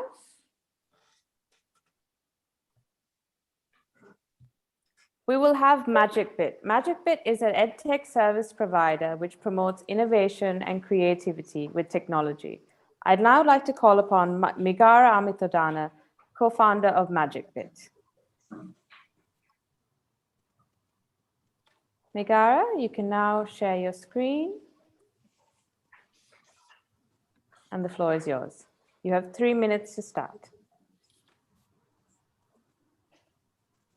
Shall I start, Ashwini? Yes, you can start now. Your 3 minutes starts now. Hi, everyone. I'm Migara, co-founder of MagicBit. As you all know, robotics, Internet of Things, these technologies are transforming the world as we know it. And the other countries are moving towards new educational trends such as STEM education to face this challenge, which promotes innovation and creativity. However, when we think about innovation with technology, usually it's difficult, complex, and costly. So we thought of solving this with an easy to use, fast to learn, and cost-effective platform, all at the same time. For example, how cool would it be if a 10-year-old kid can develop an IoT application like this to monitor vital parameters of a plant in just 10 minutes? That is exactly what we are doing with MagicBit. MagicBit is a tiny computer which can be used to practice smart technologies such as Internet of Things, robotics, electronics, and programming. Any student can develop innovations without any limitations using the same platform when they use MagicBit. MagicBit is not just a simple computer or a hardware unit. We have created hardware, software, mobile apps, content, and a community of supporters, which combines as an ecosystem for innovation for students. Our journey started 2 years back, and we beta launched our product last year. Right now, we are going for a global crowdfunding campaign, followed by an international launch of our product. The market segment that we are reaching is age 8 to 18 students, and in Sri Lanka itself, we have over 2.3 million students in that segment. Our business model mainly relies on sales of our products and also trainings for the students. Our go-to-market strategy initially focused on partnerships, then going for a crowdfunding campaign at the end of this month. Afterwards, we'll be going for retail channels as well. We'll be crossing just over 8 million rupees revenue this year, and in the coming 2 years, we'll have an accelerated growth according to our forecast. Our team comprised of qualified, experienced, and dynamic professionals in this area, and also we all are very good friends. The unique value created by MagicBit, we have been recognized with many local and international awards over the last 2 years. And with all this, what we are doing at MagicBit is creating world-class edtech solutions. Thank you, and I hope we can go for the questions. Thank you very much. You may now stop sharing, and I'll bring the judges on screen.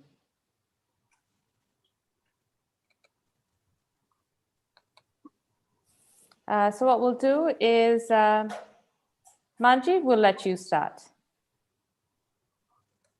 That's very kind of you, Ashwini. Thank you for the presentation. Looks a really interesting proposition. Migara, can you tell me, are there other equivalents, other bigger tech companies that are trying to do the same thing and have obviously bigger budgets and so on? Where do you see yourself being nimble enough to scale and to make a difference?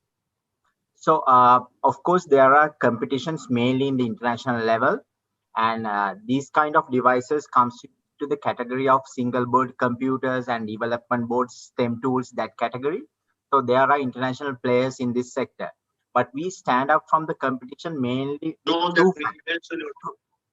two factors. Number one, with ease of use, because as I mentioned, now currently there are so many platforms, but you cannot find a platform which is this much easy to use. On the other hand, the second factor that we are standing out is the cost factor, because our platform is cost effective because we have brought down a lot of components to the same platform, whereas in many other platforms, students have to buy different components to try out different innovations. So usually it's costly. On the other hand, we provide more ease of use because even a student who is new to programming can develop stuff with our platform because our software is a visual code builder. So you don't necessarily have no complex coding to start. And also we eliminate the factors of these jumper wires, soldering, all these things, because some parents are reluctant to push their kids to these kind of innovations because of those factors. So we are eliminating those things, and we are standing out because of that ease of use and the cost factor, mainly in the competition. And yes, we have competition from big players, but I think with the current value proposition we have, we definitely can stand up with them. Okay.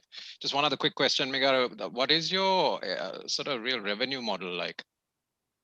So basically, our revenues are coming from product sales.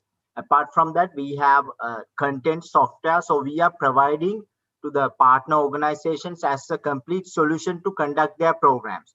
So there are institutes conducting STEM related courses right now in Sri Lanka. So we are providing the hardware devices, software, the learning material, everything as a package to them as a solution. So we are generating revenue in terms of these training modules as well as our hardware sales. Okay, thank you. Bernard, over to you. Yeah. So Megara, first of all, fantastic presentation. Why are you limiting up to 18 years? What about people like us? Definitely, that's a very good question. Now, that is our prime target customer segment. Other than that, it's made for any tech enthusiast, regardless of their age, and any developer, any hobbyist. So anyone can use this sort of a platform. I just mentioned that because when we beta launch our product and when we study this kind of similar products, the prime target segment is age 8 to 18 students. Other than that, of course, we would like to give you one as well. So I take this, and then what's the next step? So our next step would be, I think what we believe is this sort of a product will have about 2 to 3 years lifetime with the advancements of the technology right now. So we'll be coming up with new products to suit the market, suit the customer requirements. For example, right now we have in the pipeline developing a legged robot for the students and a drone working with Magic Beat. So all these products are coming up. So we are trying to give the coolest products for the kids to try out STEM education and practice the latest technology in the world. Super. Thank you. Thank you. Great. Lanka, over to you. Okay. Thank you, Megara. Interesting product. Not sure about Bernard, but I'm 18. So I have a few more questions to ask you. Basically, you touched on a few of these things while answering some of the questions in your presentation. I'm glad that you actually held the unit up because I was actually interested to find out how big that unit was. Where are you manufacturing these products at the moment in terms of where are you getting your components and where are you manufacturing this? Yes, Nilanka, thank you for the question. Now, as any startup would do, initially we hand soldered and manufactured this in-house.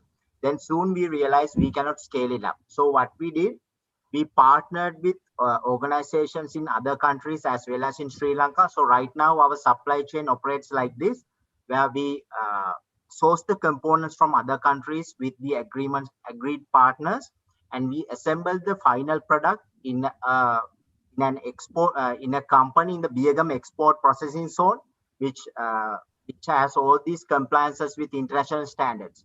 So we have signed partnerships with them. So currently we can comfortably produce about we can go up to 5,000 units with a lead time about 3 weeks with the current supply chain we have established. And with respect to your scalability, I mean, since you're dealing with products as opposed to technology, I mean, predominantly, what kind of capital would you need kind of thing to scale this up? I mean, are you able to access a pool of capital to scale this since you're buying, inventory and stuff? Yes, of course, to scale up our operations and our product manufacturing. In fact, we are looking forward to go with some funding as well to accelerate our startup. So according to our estimations, we'll need about 30 million rupees of investment to go to the next stage with our product with more scalability. Okay, and just two quick questions. The numbers that you showed us in terms of revenue, were they only local Sri Lankan sales, or were they a mix of both? So basically, the numbers I just showed you focused mainly on the local market, but we believe that we'll get international sales as well. So it will be on top of that as well. Right, and how robust are these units in terms of and how do you handle things like returns and warranties? I mean, how are you handling that, and how do you plan to handle it as you scale? Yes, so Nilanka, since we designed this device from the scratch, we have the capacity to maintain and repair this kit unit as well. So currently, for the institutions who have partnered with us, we provide a 1-year warranty for the product. And this is an educational product. Of course, it will last without any problem for 2-3 years. And for institutes, we are providing an exclusive warranty for a 1-year period where we repair the devices and give back to them. And that is a benefit they don't get from anywhere else. And that's the warranty mechanism we have right now. Okay, and you said you're manufacturing this with a company in Biagam, right? Yes. In the unlikely event that that company is unable to manufacture a unit, yeah, how soon are you able to switch your production lines and your technology and know-how to an alternative supplier? So Nilanka, what we have done is we have already discussed and finalized everything to go with foreign manufacturing facilities as well. So in case if we have any problem in our supply chain with any other party, we have backup manufacturers and suppliers in other countries. Within about 2 to 3 business days, we can switch the operations without any problem right now. Okay, thank you, Megara. Thank you. Kumi, over to you. Thanks, Ashwini. Yeah, great presentation and great proposition. I'm a little bit biased, Megara, because I was part of the office in Cambridge that gave rise to the Raspberry Pi computer that had worldwide traction for STEM. So that was a Broadcom chip inside our office. And so question for me is really, once you reach, let's say you get 100% saturation of 2.3 million students in Sri Lanka, what are your plans after that? Which country, how will you sell into those markets? Yes, so I think one of the strategies that we are testing right now also going for a crowdfunding, reward-based crowdfunding campaign at the end of this month. So the idea is to reach out to the other like-minded people across the world and tell them, hey, look, there's a cool product like this and you can try it out. So initially also we have started now going into other regions, trying to find partnerships and interested parties in taking up our product, because of course when we are going to other regions, we believe we need good partners for this one, and we cannot have the operations there and it will be not viable. So we are looking for those partnerships constantly, and that's how we are going to expand this operation to other countries. And of course, even in Sri Lanka and across other countries, what we are trying to do is developing a community, as you correctly mentioned, like Raspberry Pi. We are trying to develop our Magic Bit community with our hardware, software, and we even love other products as well. So we work with other software, we integrate with them. So we are trying to develop a community in Sri Lanka as well as in other countries, and we'll be reaching out to other regions mainly through partnerships. Thank you, Mingara. What Pi did very successfully is they broke into a commercial and a foundation. So you may want to think about that in the early days. They split into a philanthropic side and then a commercial entity. And that's how they drove the scale to the millions of units. The last final question I had is given where you are as a business, you're in the growth stage, how are you dealing with the global semiconductor shortage in terms of securing units right now? Yes, very interesting question. Currently, with the scale that we are operating right now, we do not have any problem with the chip shortage. But in case if we have to suddenly scale up, of course, we will have a hiccup at this point. But I am pretty sure, and we had a discussion with our suppliers as well.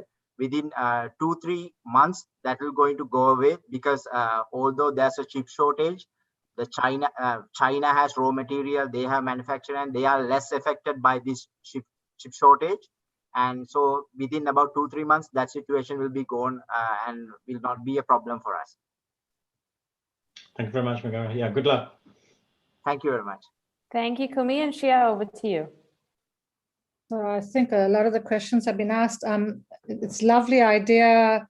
So what is, it's been quite Sri Lanka centric. So when you go globally, have you looked at how your product is positioned cost-wise against other competing products?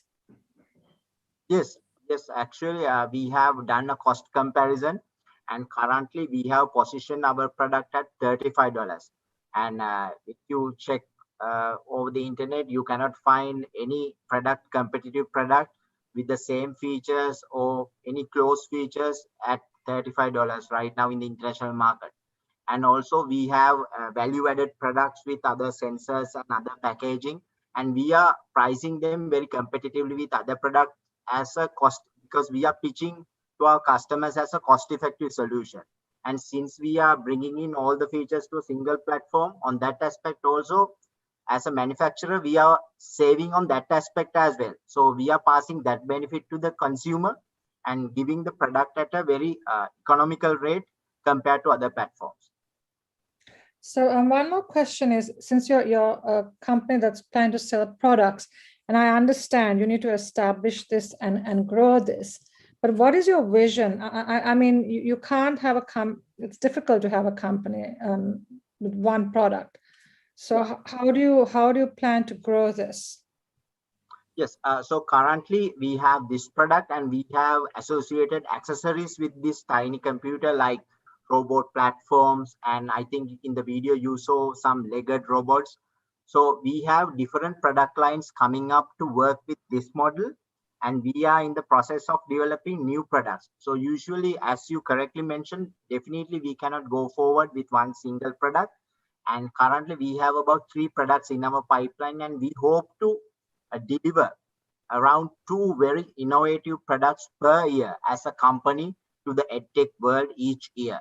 And some of those products definitely will accompany with some accessories, as I mentioned earlier, like drones, like legged robots that works with our platforms and our products. So we'll be coming up with new products and accessories to go with those platforms. So we'll have a vast product portfolio. And as I mentioned earlier, products like this definitely will have about 2-3 years of lifetime because the technology is changing rapidly.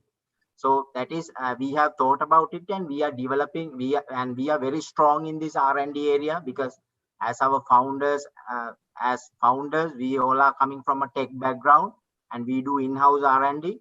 So we are pretty capable of that and we are very confident that we can deliver that as well. Thank you. Good luck. Thank you very much. All right, that's all from our judges. Thank you very much, Mingara. We will now take you off screen. And we will now call upon Vipula from Insure Me.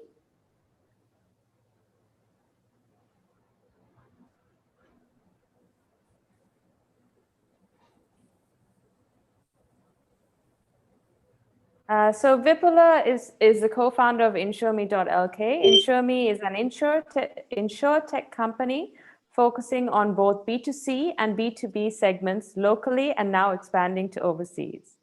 Vipula, over to you. Thank you very much for the introduction. Hope everyone can hear me. Yeah. Yes, you can you, now share your screen. yeah.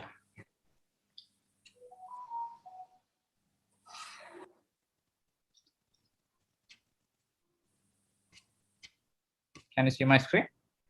Yes, we can. Right. If you can go full screen. Okay, your 3 minutes starts now. Thank you. Hi, everyone. My name is Vipula, and the co-founder and CEO of InsureMe.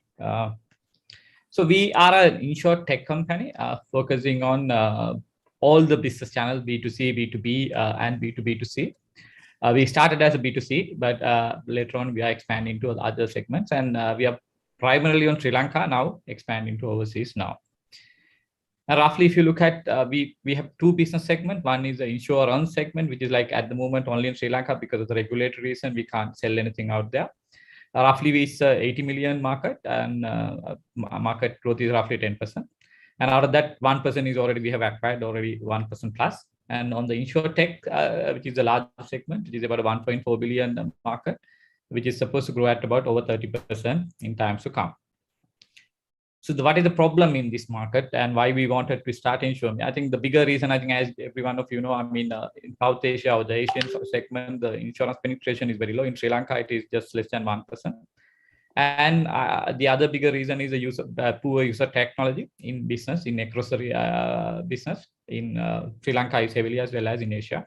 And these are interconnected problems. So the solution that we are building is the first segment is the marketplace for insurance for everyone to come and buy or sell insurance, as well as coming up innovative products to get the new customer segments. For example, we have done a product for per day motor insurance to cover insurance for full insurance for a day, 100% digital product like that.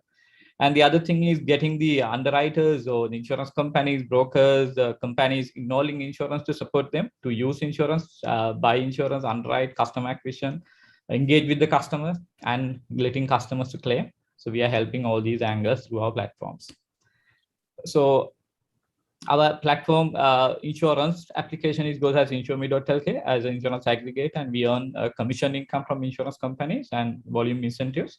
On the SaaS platforms, there are pro product at the moment on medical claims, motor claims, customer acquisition and expenses. We have built, and each one of these products has at least 1 or 2 customers already and earning revenues already and in Sri Lanka. We completed the last financial year with about almost $860,000 revenue, roughly. We wanted to close 1 million, but we had some problems maybe with the lockdowns starting last year.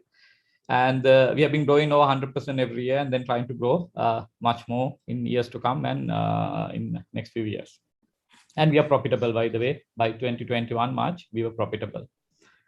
So our journey, we started in 2016, late 16, and then Axiata invested in InsureMe in 2018. We got investment from them. And then we have been selected for many programs by like accelerator programs by Village Capital, by Stanford, these type of programs. And then we launched our InsureTech platform in 2020. And now we are ready to grow to the next level and trying to go with the next funding by the end of this year or maybe early next year. My team, my profession is I was an accountant. I was a CFO at an insurance company and then quit the job and started this. Same is my co-founder Indika. And Niranjan is an insurance professional. Anjana is a technology professional, and Dunika is a business development. So basically the top team backed by about 60 plus team that is already with InsureMe by now. Thank you very much, Vipula. We'll now ask you to stop sharing your screen and we'll bring on the judges. Yeah.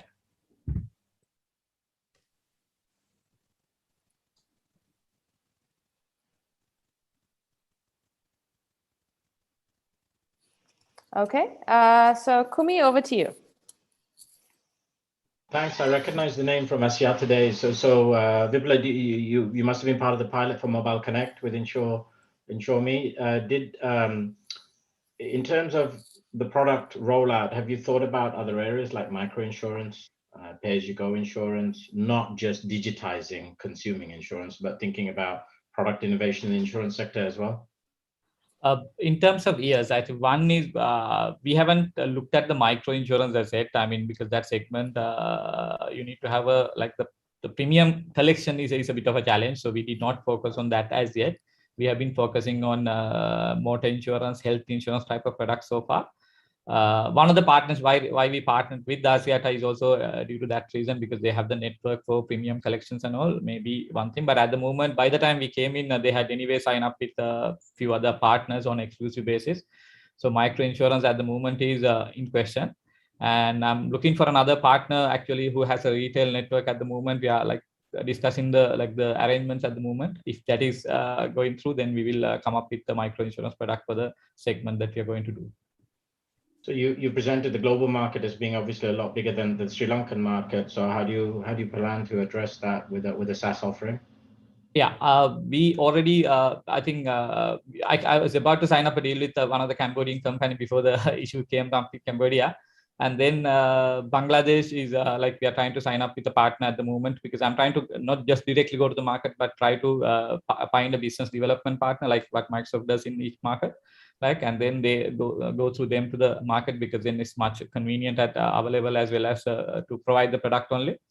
And the Bangladesh and the other market that we are actively looking at is the Pakistan. I mean, as it is SaaS platform, our customer could be an insurance company or a corporate or any kind of banks or a financial institution who like bank assurance.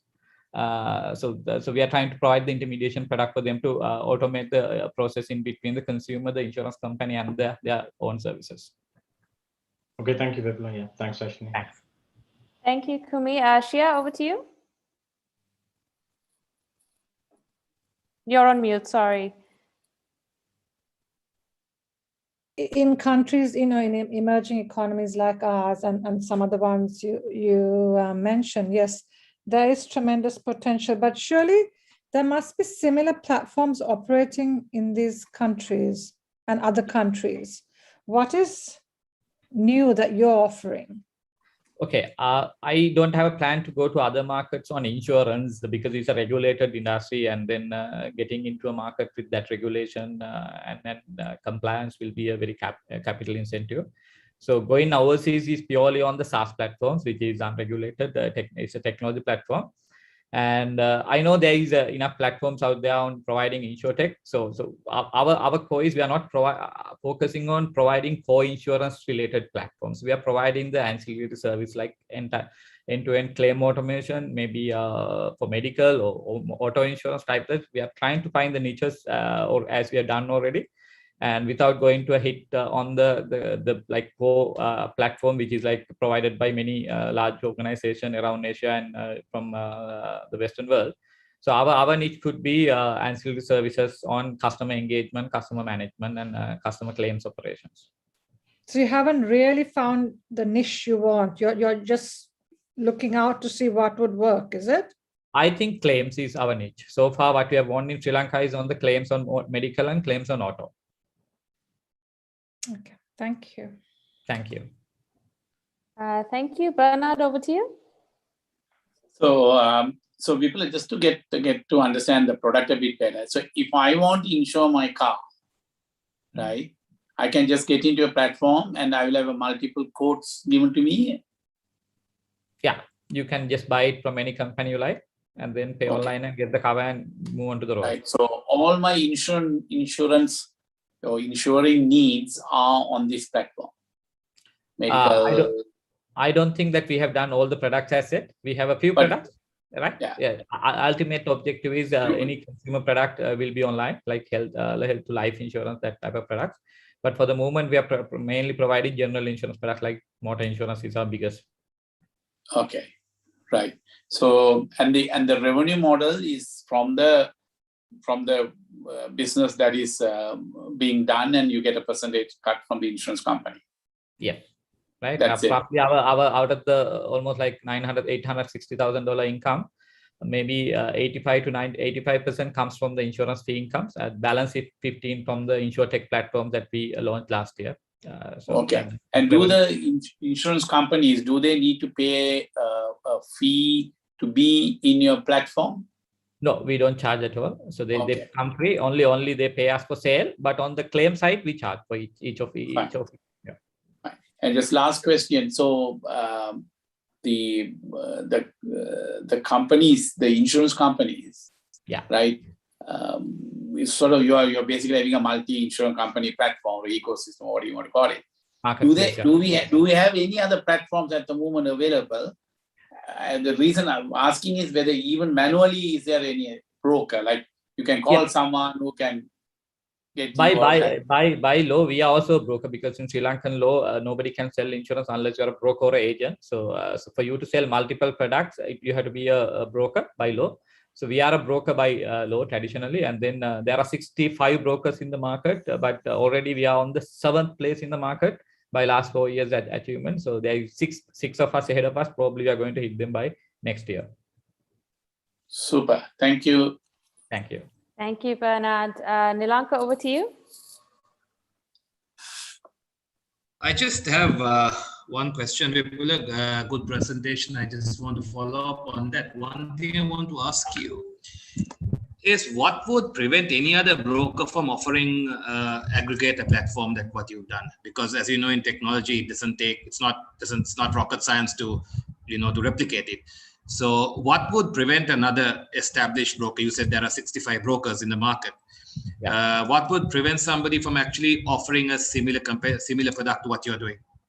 Yeah, I think honestly anybody can do. I think everyone is doing manually already, and one or two I see trying to do it with online platforms as well. I think that is why we are even not only focusing on insurance, but insure tech as well, and providing already capturing the market on that basis. But in a way, if you ask me, I like a bit of a competition purely on the reason that this changing consumer behavior on buying online is not alone. You can't do it alone. Honestly, I over the last 4 years, I felt that how tough it is to change the consumer behavior, because they used to buy traditionally, right? And I'm trying to change it, which is not so easy. So maybe somebody will tell me that I'm crazy, but in a way, I like a bit of a competition, because then market will mature a bit more. Yeah. So what you're saying is that a competitor of yours can build a similar system and compete with you. Of course, absolutely. Anybody can do that.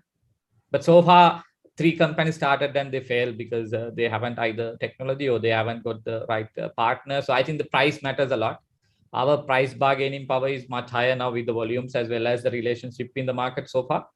So therefore, I think so far the 3 people who started haven't done that, but I'm sure tomorrow somebody else would come and do it. I think we have to be ready for that. Okay, thank you. Thank you. Thank you, Nilanka. Manjeev, over to you. Thank you. Vipula, thank you for that presentation. I think a lot of the questions have already been asked, but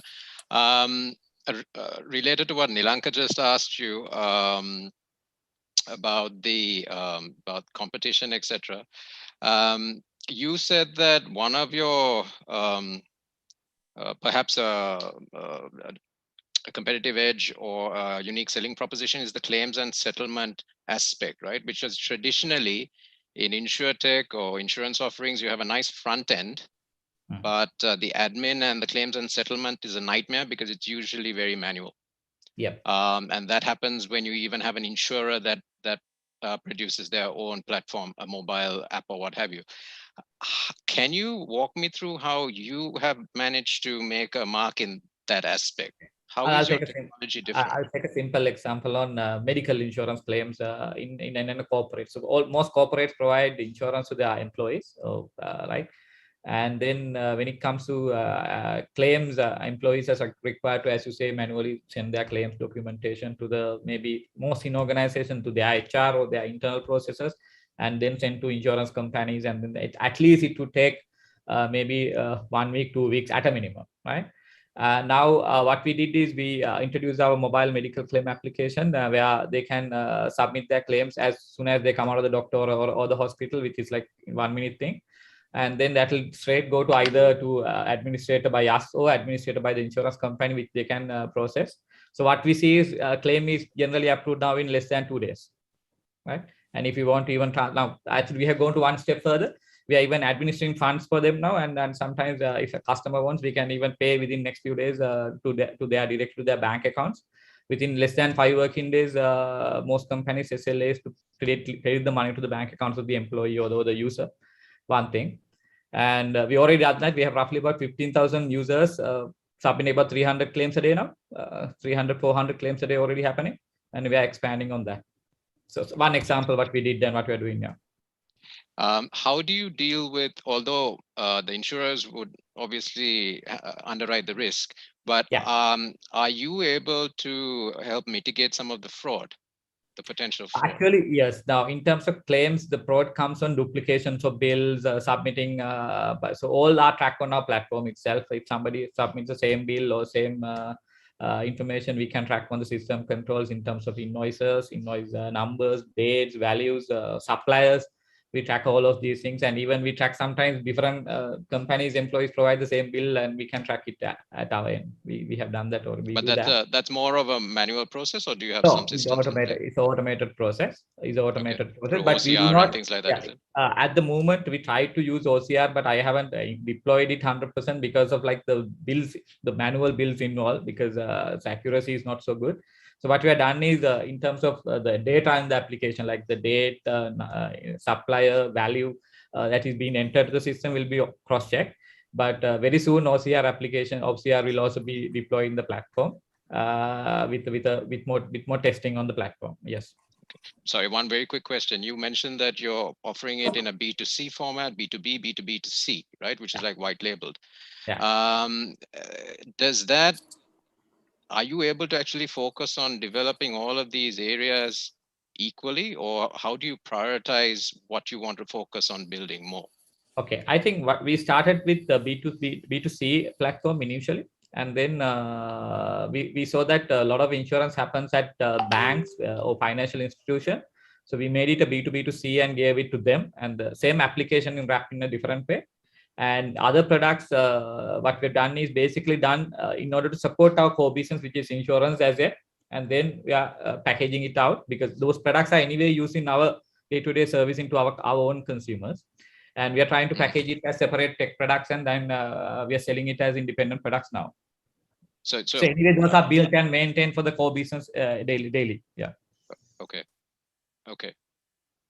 So if I had to paraphrase that, you're sort of, at the moment, you haven't necessarily decided that you want to focus on one versus another. As you acquire customers and so on, you look at shifting your priorities accordingly. Okay. All right. Yes. But I think, as I mentioned a while ago as well, I think in terms of InsurTech, I think we will focus more onto the claims, because that is where the niche and the pain point of the insurance companies and they are basically customers as well. So we sort of focus in that area, especially on auto and motor. Okay. Auto and medical, sorry. Thank you very much, Vipula. Thank you. It's now time to go on to the next startup.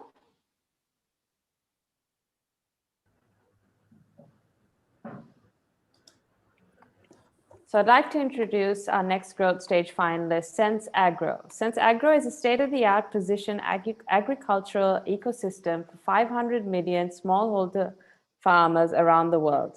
Sense Agro enables farmers to grow more with less without compromising the future. Before I bring on Miller Alexander, the co-founder of Sense Agro, I'd just like to disclose that one of our judges, Mr. Bernard Sinaya, will be abstaining from judging this startup as he is a shareholder. Over to you, Miller. Thank you so much, Rashmi. So can I have access for my switch on my cam? Yes, go ahead.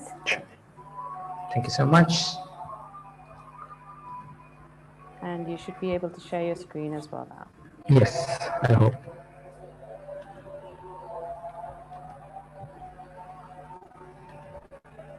Hope it's visible. Yes, you have 3 minutes. You can start now. Thank you so much. Hello, everyone. This is Miller from Sense Agro Technology Solutions. Sense Agro is an end-to-end precision agriculture ecosystem built for 500 million smallholders around the world.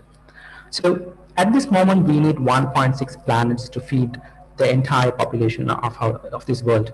But it's not possible with the constraint with climate change and other factors that we have.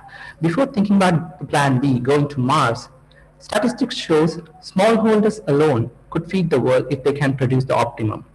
But there are biggest gaps between the smallholders and producing the optimum. I never saw my father producing the optimum in his entire life. So smallholders have huge difficulties to adapt for new changes and climate change resilience, because the conventional practices and traditional practices, which is date back more than 2,000 years, not allowing them to adapt to the data-driven agriculture mechanisms or new practices and the new requirements against climate change. So access for data and the expenses and the localization of technology, it's one of the major problems where farmers cannot understand what's the current requirement and go taking over it. So here at Sensagro, built by smallholder farmer nations, built by smallholder farmers to the world. So we are a precision agriculture technology company, end-to-end company, where we build agnostic on-field sensors to understand plants' exact requirement on a given snapshot of a time. So with digital sensing and participatory sensing, we collect information about the plant and the farmer and the land information. So incorporated AI technology, crop specifically, age specifically, which guide the farmers to make perfect decisions that they don't want to depend on their 1,000-year-old intuitions anymore. At the same time, it's allowed the farmers to take your entire farm into cloud and automate the irrigation, fertigation, or ventilation system if it's anything uncontrollable mechanism. So far, there are plenty of ecosystems like FPOs, agribusinesses, smallholders, at the same time individual farmers in open field and greenhouse, both environments, started to working with us and become smart farmers. So reduce their exact wastage on irrigation, fertigation, and spraying cost. At the same time, produce better harvest by providing the exact amount of plants requirement on a given snapshot of a time, and so on. So this is a huge market. So wherever the smallholders are, 500 million smallholders around the world. So this smallholder farmers precision agriculture market, it's more than $30 billion by 2025. At the same time, the special area where the Asia Pacific have the biggest potential, by next year it's reached $12 billion market. And the best part, there is no single monopoly in the market which scratches not even 1% potential of it.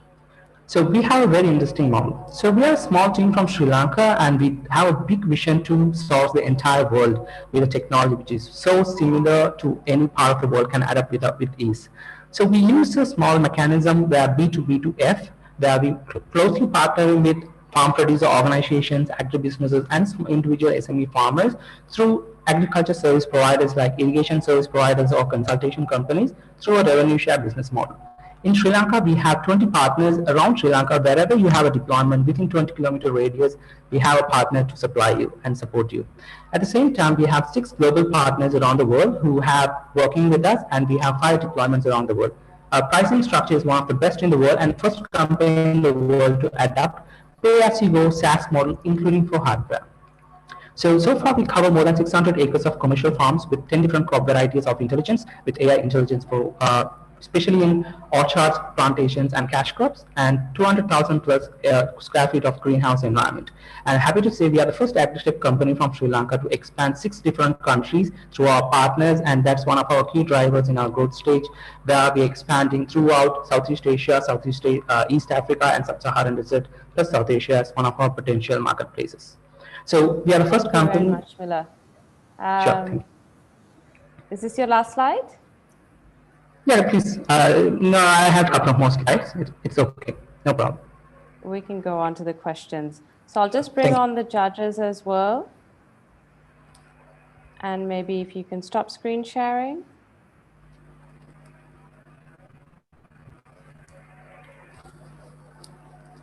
Okay, Nilanka, over to you. Okay. Thank you, Miller. Interesting presentation. Have maybe a couple of questions, but I'll start with something interesting for you. Can your application produce organic fertilizer? I'm just joking. It's not produce organic fertilizer. I'm just joking. Yeah. I mean, the trust in Sri Lanka is to, build organic fertilizer. So I was just joking with you. Okay. A couple of questions. Can you define for me so that I can pitch the whole thing? Who is a smallholder farm? Okay, so the farmer who has less than 2 acres considered as a smallholder farmer. Okay, less than 2 acres. And what would be the cost of setting up? Because I saw some elaborate equipment in your slides. What would be the cost of actually setting up your equipment? Sure. So it's completely pay-as-you-go model. That's how we get into a Sri Lankan rural farmer become a smart farmer. There's no capital expense at all. It's a monthly based subscription. So it's based on the farmer's component they are choosing, because it's an ecosystem with multiple components, between $15 to $30 based on those components they're choosing. If it's sensors to controllers and advanced climate technologies. But for FPOs, like a large association, it will be much lesser. So per farmer, it comes around $2 per month. It's subscription model. And are you charging your farmers in dollars, or are you charging them in rupees? Sri Lanka rupees. It's around 2,500 at the minimum, and maximum would be 5,500 for a smallholder farmer with 2 acres. For a month. Okay, right. Yes. Thank you. Thank you, Lanka. Manjeev, over to you. Thank you. Mila, thank you for that. Looks a really Sure, interesting and much needed proposition. The data that you accumulate, in addition to providing the core service to the farmers, how can you actually eventually monetize that on a more macro scale? Exactly. So, very good question, Mani. So, exactly with the pandemic situation, we find out the hardware and directly meeting pharmacists become more complicated. So, we embrace our platform more SaaS towards where even the third-party IoT hardware companies can plug into our platform, and our AI building capabilities can support them. So that's the biggest gap for a Western part of the world could not come to the smallholder market, where the localization of AI for the crop intelligence. So that's what we have. Sri Lankan motor and rice intelligence we have that we don't have, they don't have. So that intelligence can be implemented to any third-party hardware solution, and that intelligence, even without a sensor, with climate forecasting, it could be turned into a climate smart agriculture practice, where for 100 rupees, just by SMS, farmers can adapt this climate smart agriculture technologies. So that's kind of a way forward we are working on, and happy to say we have more than 100 projects just lined up through Australian funding. It's a grant project we just signed up to creating digital ecosystem in Sri Lanka in agriculture to support 100 companies throughout Sri Lanka. So it's already on board. And 80% of our business coming from SaaS, more than hardware, even at the moment. Thank you. Thank you. Kumi, over to you. Hi, Mila. Nice to see you again. Mila, what similar solutions exist around the world? Because obviously you want to scale globally. You've presented quite ambitious targets in terms of taking it to a wider supply chain, agri-tech. What similar solutions exist? Definitely. So definitely this is a 1 decade-year-old technology, the data-driven agriculture. So Israel and Netherlands leading the market. There are close to 500 different startups try to support this environment. But the major competition from our region would be cropping technology from India and Fasal technology from Omnivore Ventures. So these two companies mainly focusing on Indian ecosystem itself. It's a 26 country compared to Sri Lanka. So it's a huge environment they focus on. We had direct discussions with them personally also. But our focus, Sri Lanka is a fantastic test bed where we can prove and make a commercialization, and it can support 2 billion similar behavior audience nearby. So that's why our focus is. So we believe we have more than enough support and commercialization in Sri Lanka, so we can expand in the global region. So competition, it's always welcome because it's a very, very new market. So the competition make more awareness. That's one of the biggest barrier we see going forward. But technically, in terms of crop intelligence, in terms of the platform intelligence, in terms of the pricing model and the way we're working on, we are completely unique to Fazal or cropping. As I said, we are the first AgTech company in the world who going complete SaaS, including for hardware, without capital. Are there any specific things that some of those other competitors have not done in their journey? Have you been able to track some of the challenges they've had, and therefore you can take some of that learnings to put in place in terms of as you scale? Sure, definitely. So one of the major issues where further phase we had discussion. So the hardware part is very complicated to reach out the farmers and the maintenance and so on. So farmers even find difficulties on capital expense, so they couldn't find out proper market. So we found a different model, the pricing structure. It's a pivot. We had it from our previous pricing model, for an example. Then our platform is completely different. So Fuzzle have a platform, for an example. Most of these active precision agriculture companies focus on one individual farmer using through a mobile and supporting his farm. So FPO management or agri supply network management platform is very, very rare in this agtech ecosystem. It separately different software platforms like OnFarm or Cropin or Diat or SourceTrace doing those things. So to combine both hardware and this FPO supporting platform is very rare, and we are one of the very few companies in the world who can support precision agriculture for FPOs. So that's one of our uniqueness. Okay, thanks. And there are 300,000 FPOs in Asia Pacific alone. Okay, thanks, Mila. Yeah, that's fine for me, Ashwini. Sure, thank you so much. Thank you, Kumish. Yeah, over to you. Yeah, wonderful project. Just to understand a bit on the ground, so what kind of crops are you using this in Sri Lanka and then in comparison in Australia? Right. So Sri Lanka is a very interesting pilot environment. So we're working around in 10 different crop varieties, especially greenhouse crop varieties, which is mostly non-native to Sri Lanka. So it's the measurements are very critical. Mostly floriculture. We have close to 60 different floriculture alone environments. We're working commercially, and bell pepper, Scotch bonnet type of chili varieties. In orchard environment, very unique. TJC mango, Kartha Columban, and we have pomegranate, the red pomegranate varieties, and Cavendish banana. Plus coconut. Coconut is one of our major environment. Therefore, coconuts at the same time sap production, toddy production. In plantation, tea and cinnamon and vanilla, these mostly into organic traceability and bring more value from the ground level. That's where our technology is used. So close to 10 to 15 varieties of crops currently working on, but with this 100 project we just signed up at the moment in Sri Lanka. So that open up another 30 different crop varieties that we are focusing on. But short-term crops are more highly preferred to work with. And in Australia? Yeah, Australia, it's strawberries, including in Sri Lanka, we have strawberries to work with, strawberry, blackberry, blueberry, at the same time raspberry. So in Australia, it's a strawberry company. Ecuador, it's a red potato variety, which is native to Latin America. Middle East, it's livestock feed, corn, and so on. So just sort of curious, I know there are similar Yes. things out there. So why would an Australian company choose you?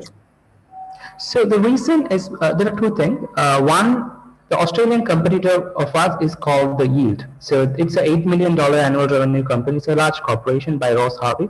So that company, it's very expensive. Single note of unit, it's close to 12 times expensive than us. That's one of the main reasons they want to experiment through us. Second thing, the flexibility of technology, since we produce in gateways and multiple number of sensors can be connected. So there's no dependency for a fixed standalone device which has limitations with it. So all those things and the customization of data-driven access and customization of data insight they're looking for, it's completely possible with our technology. So this very known and established companies not try to customize based on the customer's requirement. Especially for these Australian companies, strawberry tissue culture lab plus the farm. So there is no solution specially made for tissue culture lab. So as an end-to-end company, from starting from the lab to the seedling growth to the growth chambers and open field, we're supporting the entire chain. So that entire AVC environment, the agriculture value chain environment, and the flexibility of the platform, which enable us to reach out all these global partners. And how I mean, adaptable is this to link it to traceability and things like that? Because that's the big thing in agriculture now. Everyone wants, to know too much actually. But so how do you fit in there? We already have a commercial client for that. So we're working with a commercial cinnamon organic farmer community in Sri Lanka in Matara, where these organic farmers, individual farmer's profile, land, and the crop or the rotation and so on, and the climatic condition. Everything will be traced digitally, digital sensing and participatory sensing mechanisms. So a consumer with a QR code from the product, a coil of cinnamon, can trace back and find this particular coil of cinnamon made out of this particular geolocation, and it was grown in this kind of a condition, and there is no chemical traces which is identified through sensors, and the farmer's background and the socio-economic environment, everything can be traced. At the same time, a consumer can see by eating this cinnamon, I'm supporting this farming family in Sri Lanka, down south Madhura. So that digital sensing, almost 80% digital sensing through sensors and climatic weather conditions and drones and satellite information mostly. Participatory sensing, the on-field agro-supervisors or agriculture extension officers sourcing data by input data about the farm and the land and so farmer and so on. Thank you. Thank you, Shia. Great pleasure. Okay, so that's it from Miller then. We'll go on to the next company. Thank you very much, Miller. Thank you, everyone. Pleasure to meet you all.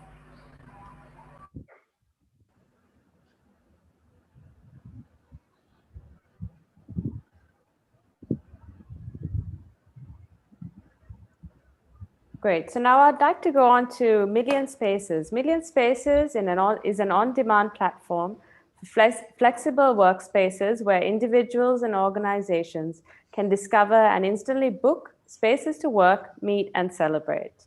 We have Prasad Nanekara, the co-founder of Million Spaces. Over to you, Prasad. Okay, thank you. Let me share my screen. Yes, you can go ahead. Okay, can you see this? Yes, we can. You have 3 minutes. Go ahead. Okay, all right.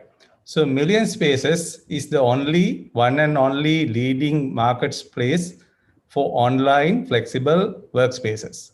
This is the only platform right in Sri Lanka where you could actually discover and book flexible workspaces. So what's happening in the world, right? You know, the factors that are happening after COVID, all of this got accelerated, but the changing workforce, you know, changes in urban development, changes in ESG governance, all that going towards flexible workspaces, you know, meeting rooms, training rooms, boardrooms, whatever you want to go get. And there is no single platform, not only in Sri Lanka, in the world, where you can find these spaces, search for it, and book online. And that's how we came up with the idea of Million Spaces and launch our platform. So our solution is a mobile-enabled platform whereby you can search and book any one of these spaces within seconds. And we piloted this idea in Sri Lanka, and we got, you know, the idea worked really well. We got over 100,000 bookings. We got more than 2,000 spaces listed on the platform. And from there, we expanded internationally.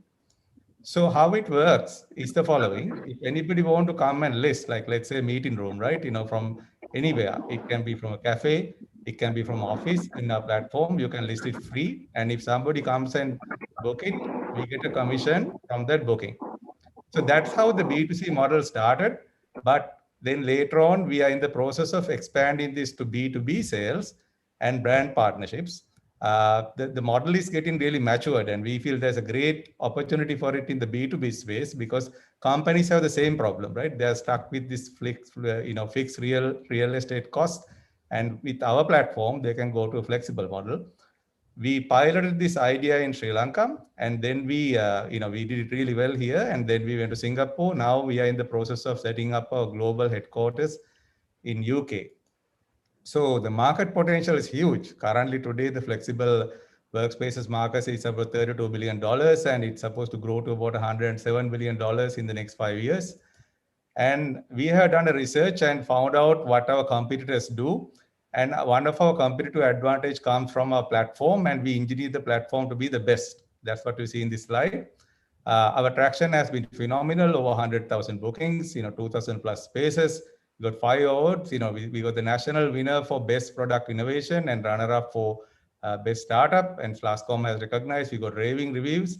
We got world-class host, as you can see here, JetWing, Movenpick on this side, Dogra and Hyatt on the other side in Singapore. And we have world-class team. 3 of us are from co-founders from INSEAD. And our financial traction shows that, this can be the first unicorn. And, our expansion plan also includes that multiple countries, both in APAC as well as in Europe. That's my presentation in a nutshell. Thank you very much, Prasad. You may stop screen sharing and I'll get the judges back on the screen. Okay. Great, so we'll get started. Shia, you can go first. Hi, Shia. Hi, Prasad. Congratulations. Prasad, how do you guarantee services when people book spaces? They want certain infrastructure. So how do you guarantee that kind of service? Sure. So, when we bring these spaces on board, when somebody want to list with million spaces, there is a certain protocol that we follow. There is a legal agreement attached to it. And within that, we outline the expectations from this platform. They need to make sure that it adhere to a certain protocol, service level, and that they're responsible for providing the services. And that there is also, just like in TripAdvisor, customer reviews. So if a particular host is falling behind, right, if the facility is not up to the mark, these reviews will come up and then automatically customers will see. But we also act as arbitrator, right? If things are not working out, we will take them off the platform. Only the hosts that are providing quality services will only remain. Fortunately, the exception has been very few. We had done it for about 2 years and it's just about 2 or 3 incidents. Other than that, it has worked really well. Is your main market in Sri Lanka or? No, it was built to be an international product. We piloted in Sri Lanka and we validated that the concept works here in Sri Lanka. As I said, we got over 100,000 bookings in 2 years, despite COVID. And then we also got more than 2,000 spaces listed in this platform. So the name Million Spaces really means we want to have more than million spaces in this platform. So that's why we piloted in Singapore. And in Singapore, now we are getting close to 500 spaces listed and we are getting daily bookings. The model worked really well. So we approached some of the leading VCs and we found some interested parties in the UK. So that is why we decided to launch this in London and then make Sri Lanka and Singapore to be the subsidiary. So it's really meant to be an international product for expansion in Europe as well as in APAC. Okay, the reason I ask is I actually went into your site, but I could only book in Singapore, and I was just wondering.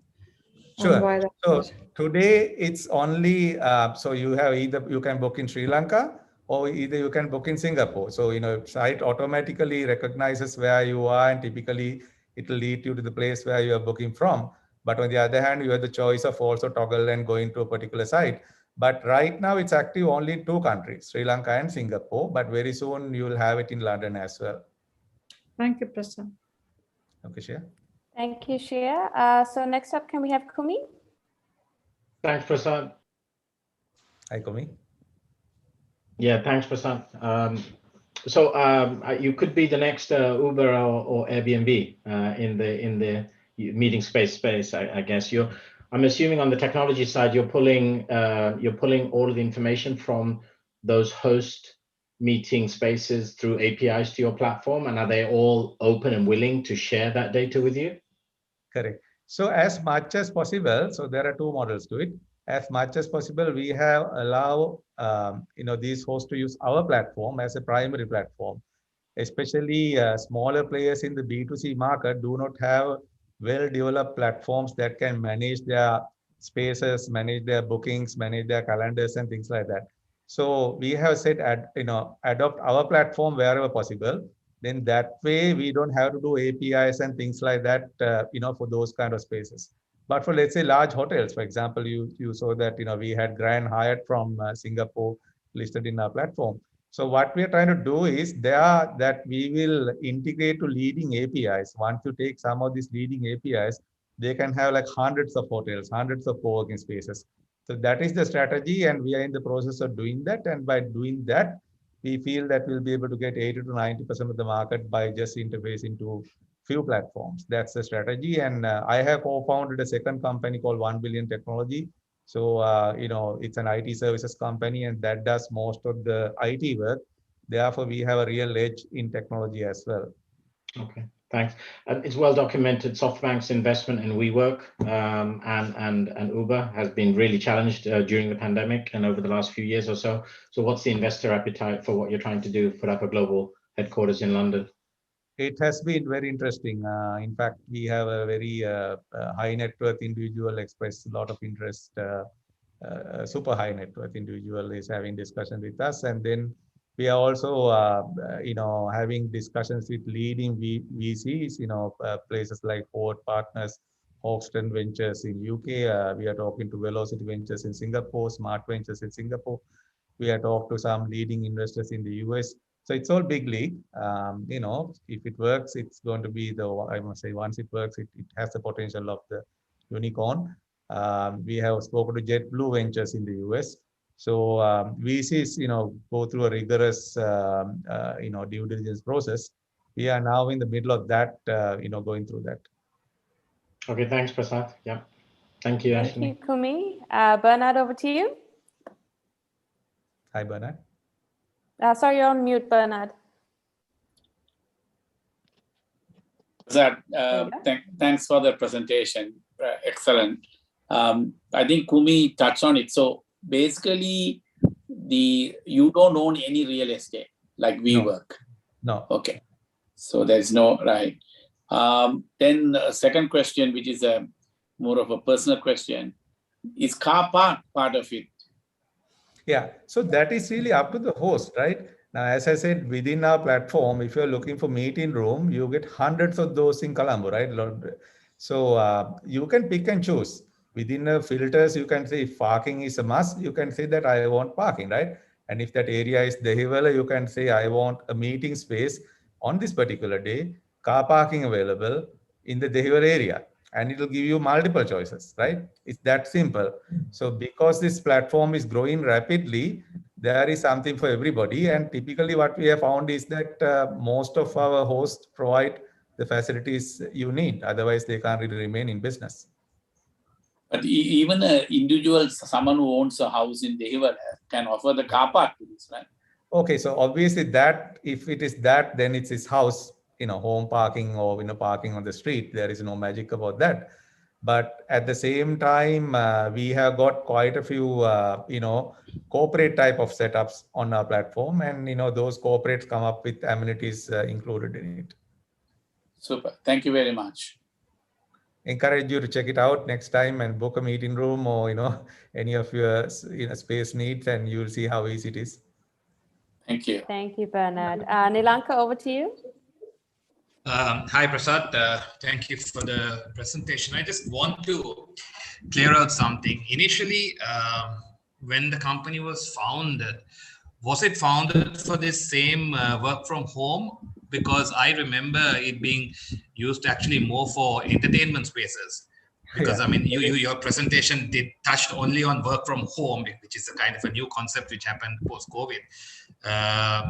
Can you just refresh my memory in terms of, was this company founded and formed for a different purpose than work from home? Yeah, so that's a very good question. Initially, we call it event spaces, right? Just like in any other startup, we experimented. We said, all right, why don't we have a platform for events? And by that, events, we had a broader definition. What about a wedding hall? What about a tennis court, right? What about a futsal court, right? We just had it for party spaces, everything, right?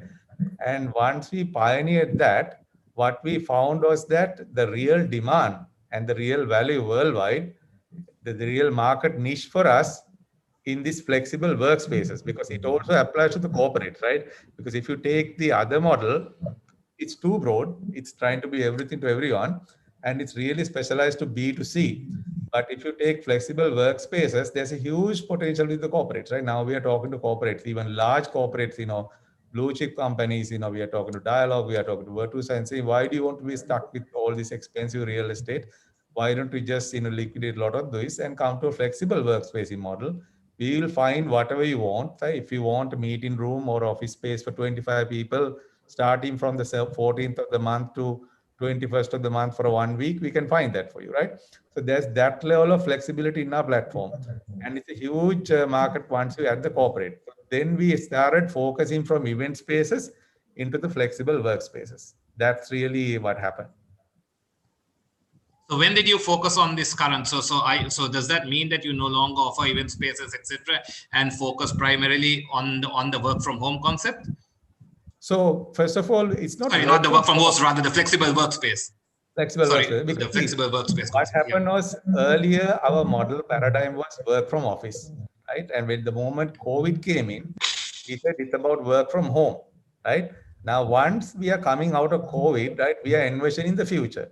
It's really unlikely with everything that's going on, it's not going to go back to work from office again. But on the other hand, work from home is not a scalable model, right? How would you have meetings? How would you have engagement? It's just not practical, right? So that is where this third alternative, work from flexible spaces, come into the picture. So that is where bars, restaurants, cafes, co-working spaces, private offices, all of these. And we have seen the huge demand in things like Hatch, right? That came into the picture even before COVID came into the picture, right? So COVID definitely, pandemic accelerated this trend, but this trend was happening all over the world anyway. And now what's happening is that there is not a single player anywhere in the world that has captured this market. And there's a huge opportunity there. That is why we have this dual strategy of focusing on Europe as well as in APAC, because we feel there will be a winner that's going to emerge from one market or the other or from both. Okay, thank you. Thank you, Nilanka. Manjeev, over to you. Sure. So thank you for the presentation and congratulations on the progress you've made so far. Just a question on, as you pivoted with and capturing the upside of COVID and so on in your business model, if you look at the B2C side and you're dealing with parties who can also access equivalent similar platforms, where the Hyatts of the world also list their space and so on, because I'm assuming there isn't exclusivity for that space with a particular vendor, right?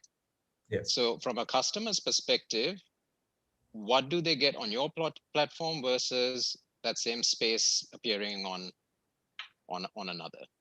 Okay, so let me start with 2 to 3 differentiators. So first of all, here in Sri Lanka, this is the only platform where you could do this and nobody has entered that. But if you go internationally, what you will find is that a lot of these platforms will offer request to book, right? So you put a request and then they check if that particular space is available, and then they come back to you and then they let you book. That really is a very, very time consuming, cumbersome approach. We said we want instant booking from day one. So we engineered the platform, given we have a technical tech company that's supporting us, the 1 billion technology. We engineered this in such a way that there's a built-in calendar, and either, you come into a calendar and make it available in real time, or otherwise, through APIs, we have this interface. So we try to encourage people to book it in real time. So that has really turned out to be an advantage for us, especially we found out that in Singapore, we validated that, right? So that is one thing. And then on the tech side, right, both on the usability as well as the feature set. Now, this whole concept of product packages, if you go to the platform and go to Hyatt, we have a package called you can book from the work from the pool side, right? A very innovative concept. And we feel that's going to be the future. When somebody want to go to work, I think the future is going to be one person is going to say, all right, I am going to work today and I want to go and have a workout. So is there a place, gym nearby? Or otherwise somebody will say that, okay, I'm going to work and from there I'm going to go to a yoga center. So then within this platform, can we add these complementary services? Can we add these partners that brings in everything that goes with the whole package, the future package of work? So we are thinking like that, when we are adding those features as we speak onto the platform. That is another main differentiator within our platform. Then the third thing is, as much as you won't believe, it's about service. We engineered this business model in such a way that every country we operate, we have local customer support service. Even if you go to Uber and Airbnb, you don't get support in Sri Lanka, right? With our platform, we get local support. So from day one, we put in 3 things which will help us differentiate from our competition. Thank you. Okay. All right. Thank you very much, Prasad. Thank you so much. We'll go on to the next startup.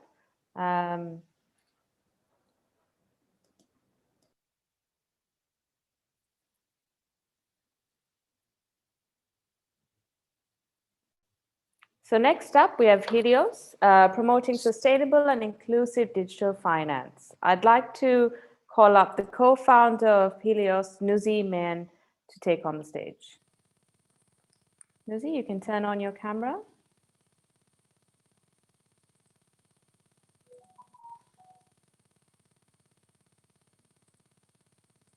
Give me a second.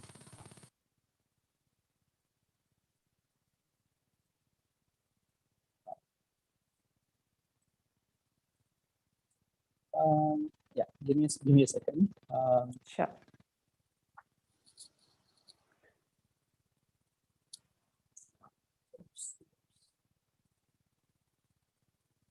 So just while we're waiting, everyone who's watching from our audience, you can click your favorite startup at the end of the session to rate your your favorite pitch for the day. Yeah, can you see my screen? Yes, we can see your screen. Okay, can you turn your camera on? Yes, my camera is on. I'm using one for the audio and one for the video actually. Got it. Okay. Go ahead and I'll spotlight you. Your 3 minutes starts now. Okay, thanks. So my name is Nuzi and I'm the co-founder of Helios P2P, West Sri Lanka's first peer-to-peer lending platform. And we are funded by John Kears Holdings. The problem statement as we see it is a discrepancy that exists in interest rates. There are very high rates for certain borrowers, almost nearing 220%, especially in microcredit. While conversely, there are low interest rates for fixed deposits for lenders, resulting in almost negative real returns. Our value proposition as we see it is to be the Uber for consumer credit financing using innovative technology and passing the benefit to both borrowers and lenders and promoting financial inclusiveness. In terms of markets, we're currently focusing mainly on the consumer credit markets, and we plan to move on to the SME markets and then to foreign markets in SCA, where digital lending is still in its nascent stages. In terms of the business model, we have 3 products in our portfolio for borrowers, all of which the installments are charged on the salary date via direct debit, which is actually a new innovation for Sri Lanka. Currently, the platform caters to retail lenders, but we are currently in active discussion with institutional lenders as well. We charge an origination fee from the borrowers while the service is provided free of charge for the lenders. In terms of milestones, after winning the JKX Innovation Challenge, we launched the Helios platform in 2018. In late 2019, we linked the installments to the borrower's salary accounts via direct debit. We are also mentored by the CEO of Funding Societies, the largest SME digital lending platform in Southeast Asia. We extended the products by opening up for employees at leading organizations. In early 2021, we fully digitalized our process. Currently, we are finalizing our Series A round of funding. The roadmap for the next 18 months is what's contained here. So next month, we're opening up a new product for freemium customers. To cater for that additional demand, we're looking at onboarding institutional lenders where their funds will be managed by an automated fund management system, which will be powered by AI. The next major step will be to move into SME lending. In terms of growth, we have had steady growth excluding the COVID-19 period. We are now closing upon 40 million LKR worth of loans to be funded on the platform. We're looking at aggressive growth in the next 3 months. We're looking at cumulatively doing more than what we have done since inception in the last 3 years with the new product that's being launched.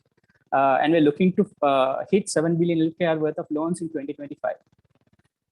In terms of the team, we are a team of 7. We are co-founded by myself and Shanaka, who bring expertise from verticals such as analytics, quantitative finance, and technology.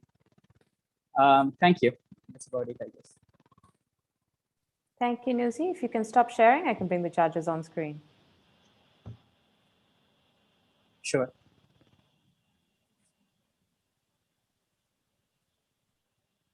Manjeev, over to you. Okay, thank you. Thanks for the presentation, Nuzi. 2 unrelated questions in a way. You mentioned AI. Can you elaborate a little bit on whether that's a narrow definition of machine learning or what is really the AI component? So it's a when we say AI, it will be more of an optimization problem, probably relating to a machine learning sort of concept. Like where we're looking to is like, one is sort of like, it's more like an optimization problem similar to queuing, where we can, handle the portfolio which will be structured for a particular institutional lender. Okay. And I'm not sure whether you covered this, but about loan loss provisions, and do you have any kind of proprietary algorithms or kind of a credit score that you have devised? We currently do have our own proprietary machine learning model, which we work currently on the cloud. So it's hosted by APIs, and that's what we use currently. So we have, for the 3 different products, we have 3 different credit scoring models. Okay.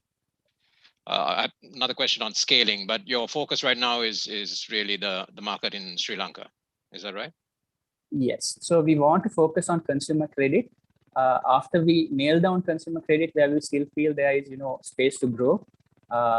And once we nail it down, plan is to move into SME credit.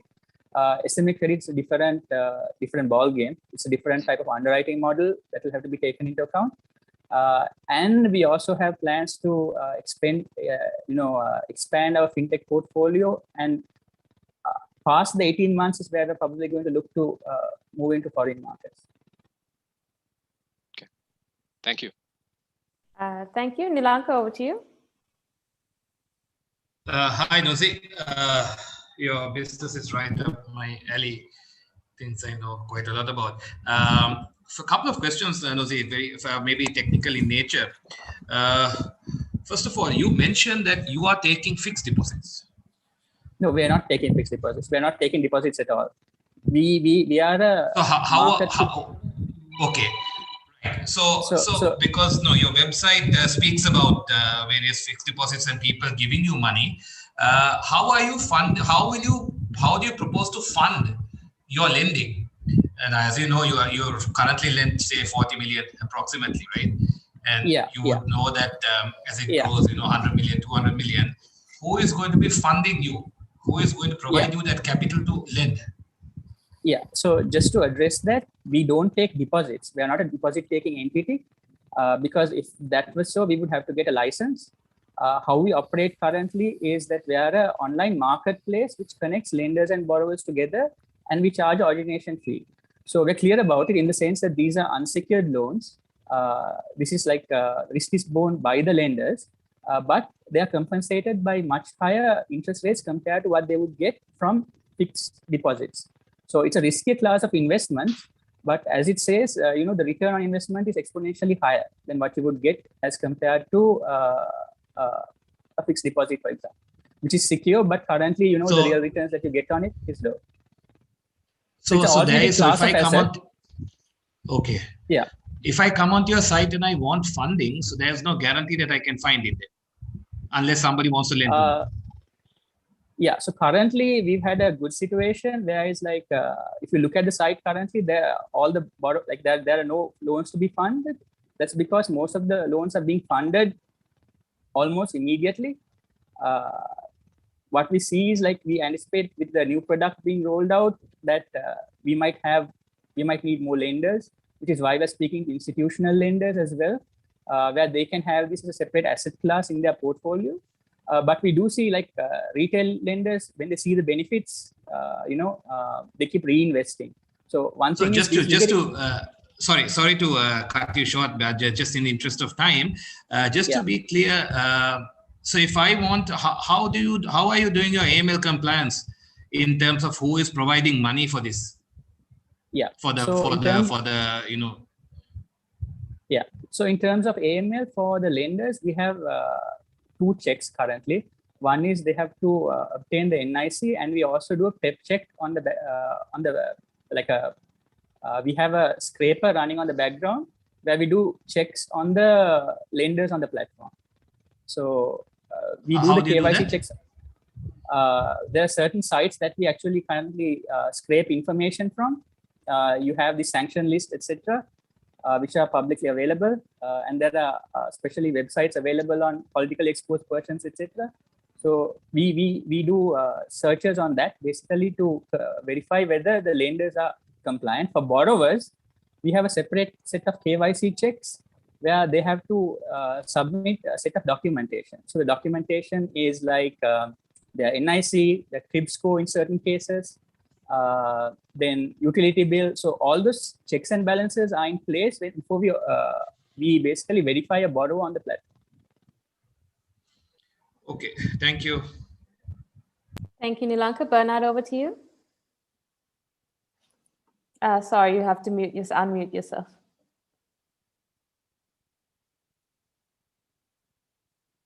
Nushi, thank you very much for that presentation. So you are not running any loan book or anything like that? Currently, no. Loan book in the sense, it's like we are not lending out of our own balance sheet. Own money. Yeah. Yes.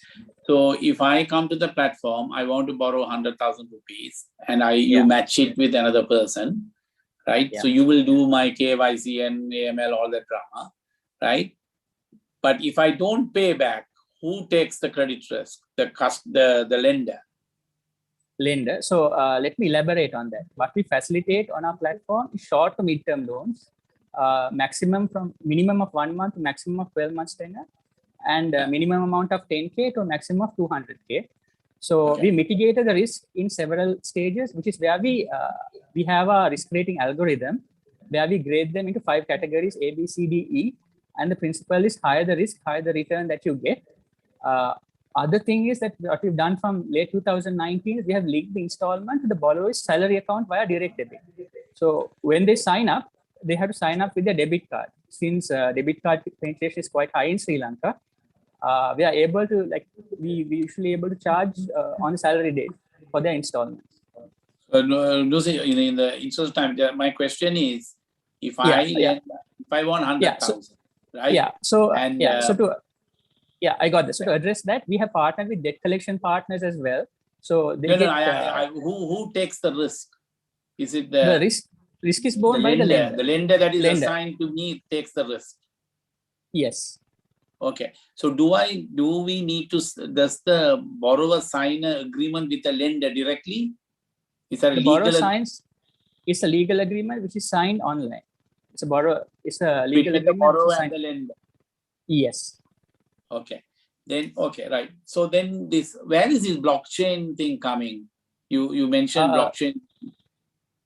Blockchain was there. We used it initially in the sense it was a private permission blockchain.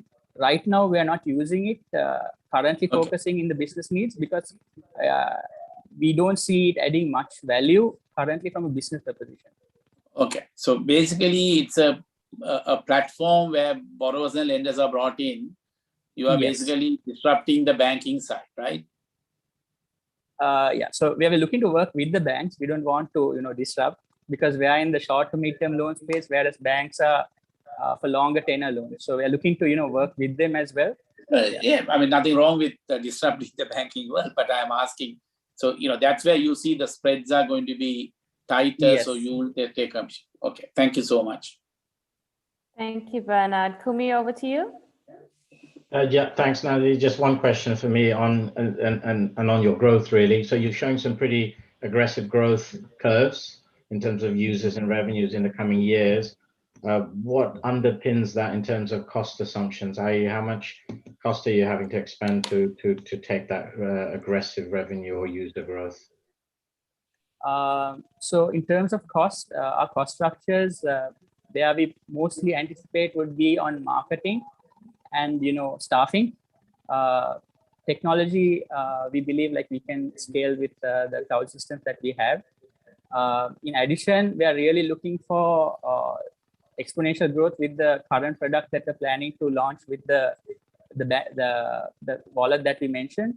So we believe because we will have access to their customer base as well, which is quite large when you consider the payment space in Sri Lanka at the moment.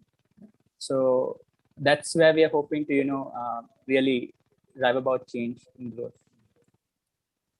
Okay, thanks, Nazi. Yeah, Ashwini, that's all for me. Thanks. Thank you, Kumi. Shia, over to you.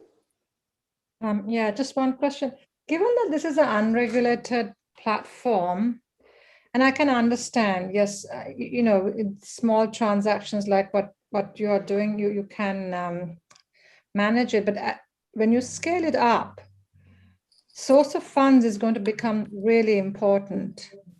So have you really given thought to that? With everything that's happening globally. Yes. So there are like 2 points to that question, if I may answer. One is with the unregulated aspect, like you mentioned correctly, the laws governing it is kind of archaic at the moment. You have the 1938 ordinance for the Money Lending Ordinance Act, but I believe the regulators are planning to release a Credit Regulatory Authority Act. In addition, so where the firm that are planning to raise the Series A round of funding, they're speaking to the regulators to get permission to invest in us. So that would give a stamp of approval. On the other side, once we do that, they're also looking at integrating with certain other in-class AML solutions to validate, the lender criteria. You have like Refinitiv and, the Dow Jones listing. So we have a current system that we do have, but we're looking to expand on that side of things as well for the AML checks. There we would check on the sanction list side of stuff and, PEPs for the lending side of stuff to bring the best in class for that. Okay, thank you. All right, thank you very much, Nazi. We have now finished with all the pitches for today. Our judges will go into the breakout rooms for 5 minutes, and then we will come back to announce the winners.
Hi, everyone. We're back again. And I'd like to thank all our judges, our final round judges, Manjeev, Nilanka, Shia, Kumi, and Bernard, for taking the time today. We actually would like to thank our first round judges because we had 2 tiebreakers tonight, and they saved us with the initial judging scores. That's Samat Fernando, Devika Randhania, Faris Fowles, Mohammad Zuri, Chatra De Silva.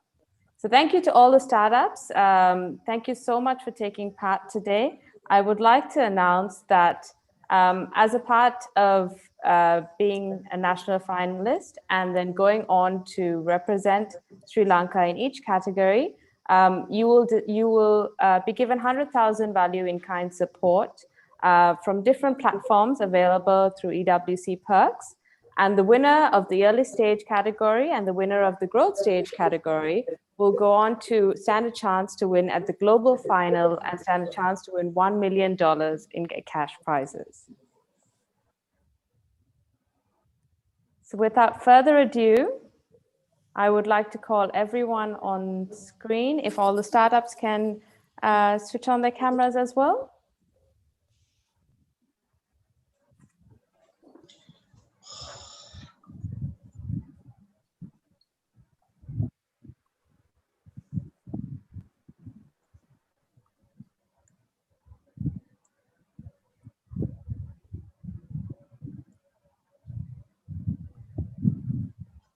So just give me 1 second. I'll be announcing the winners right up.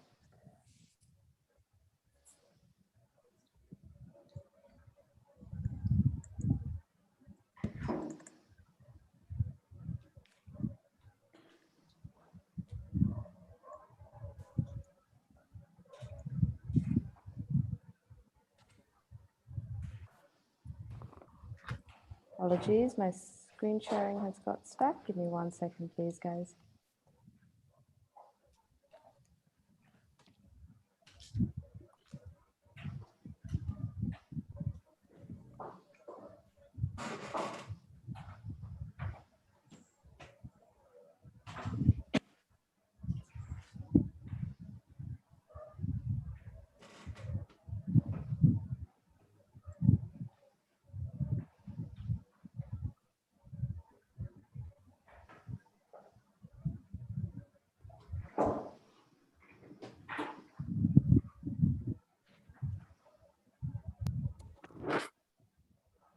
Is everyone able to see my screen?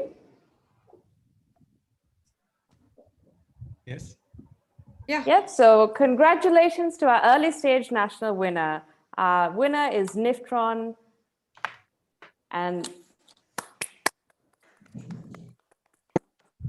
going on to our growth stage winner, we have Magic Bit. Well done. Thank you, everyone. So this will, sorry about that. This has gone the other way around, but Niftron will be presenting will be representing Sri Lanka in the early stage category, and we will have Magibik representing Sri Lanka in the growth stage category. So thank you so much, everyone, for taking the time and for being here with us today. And we look forward to supporting all these startups and taking them forward to the global level. Thank you. Thank you so much. Thank you so much. And we'll all see you soon. Thank you. All right, take care. Bye. Congratulations, to the winners. Congratulations, Nifron. Thank you. Thank Congratulations. you. Congratulations, everyone. Bye. Thank you. Well done. Bye, guys. Keep safe.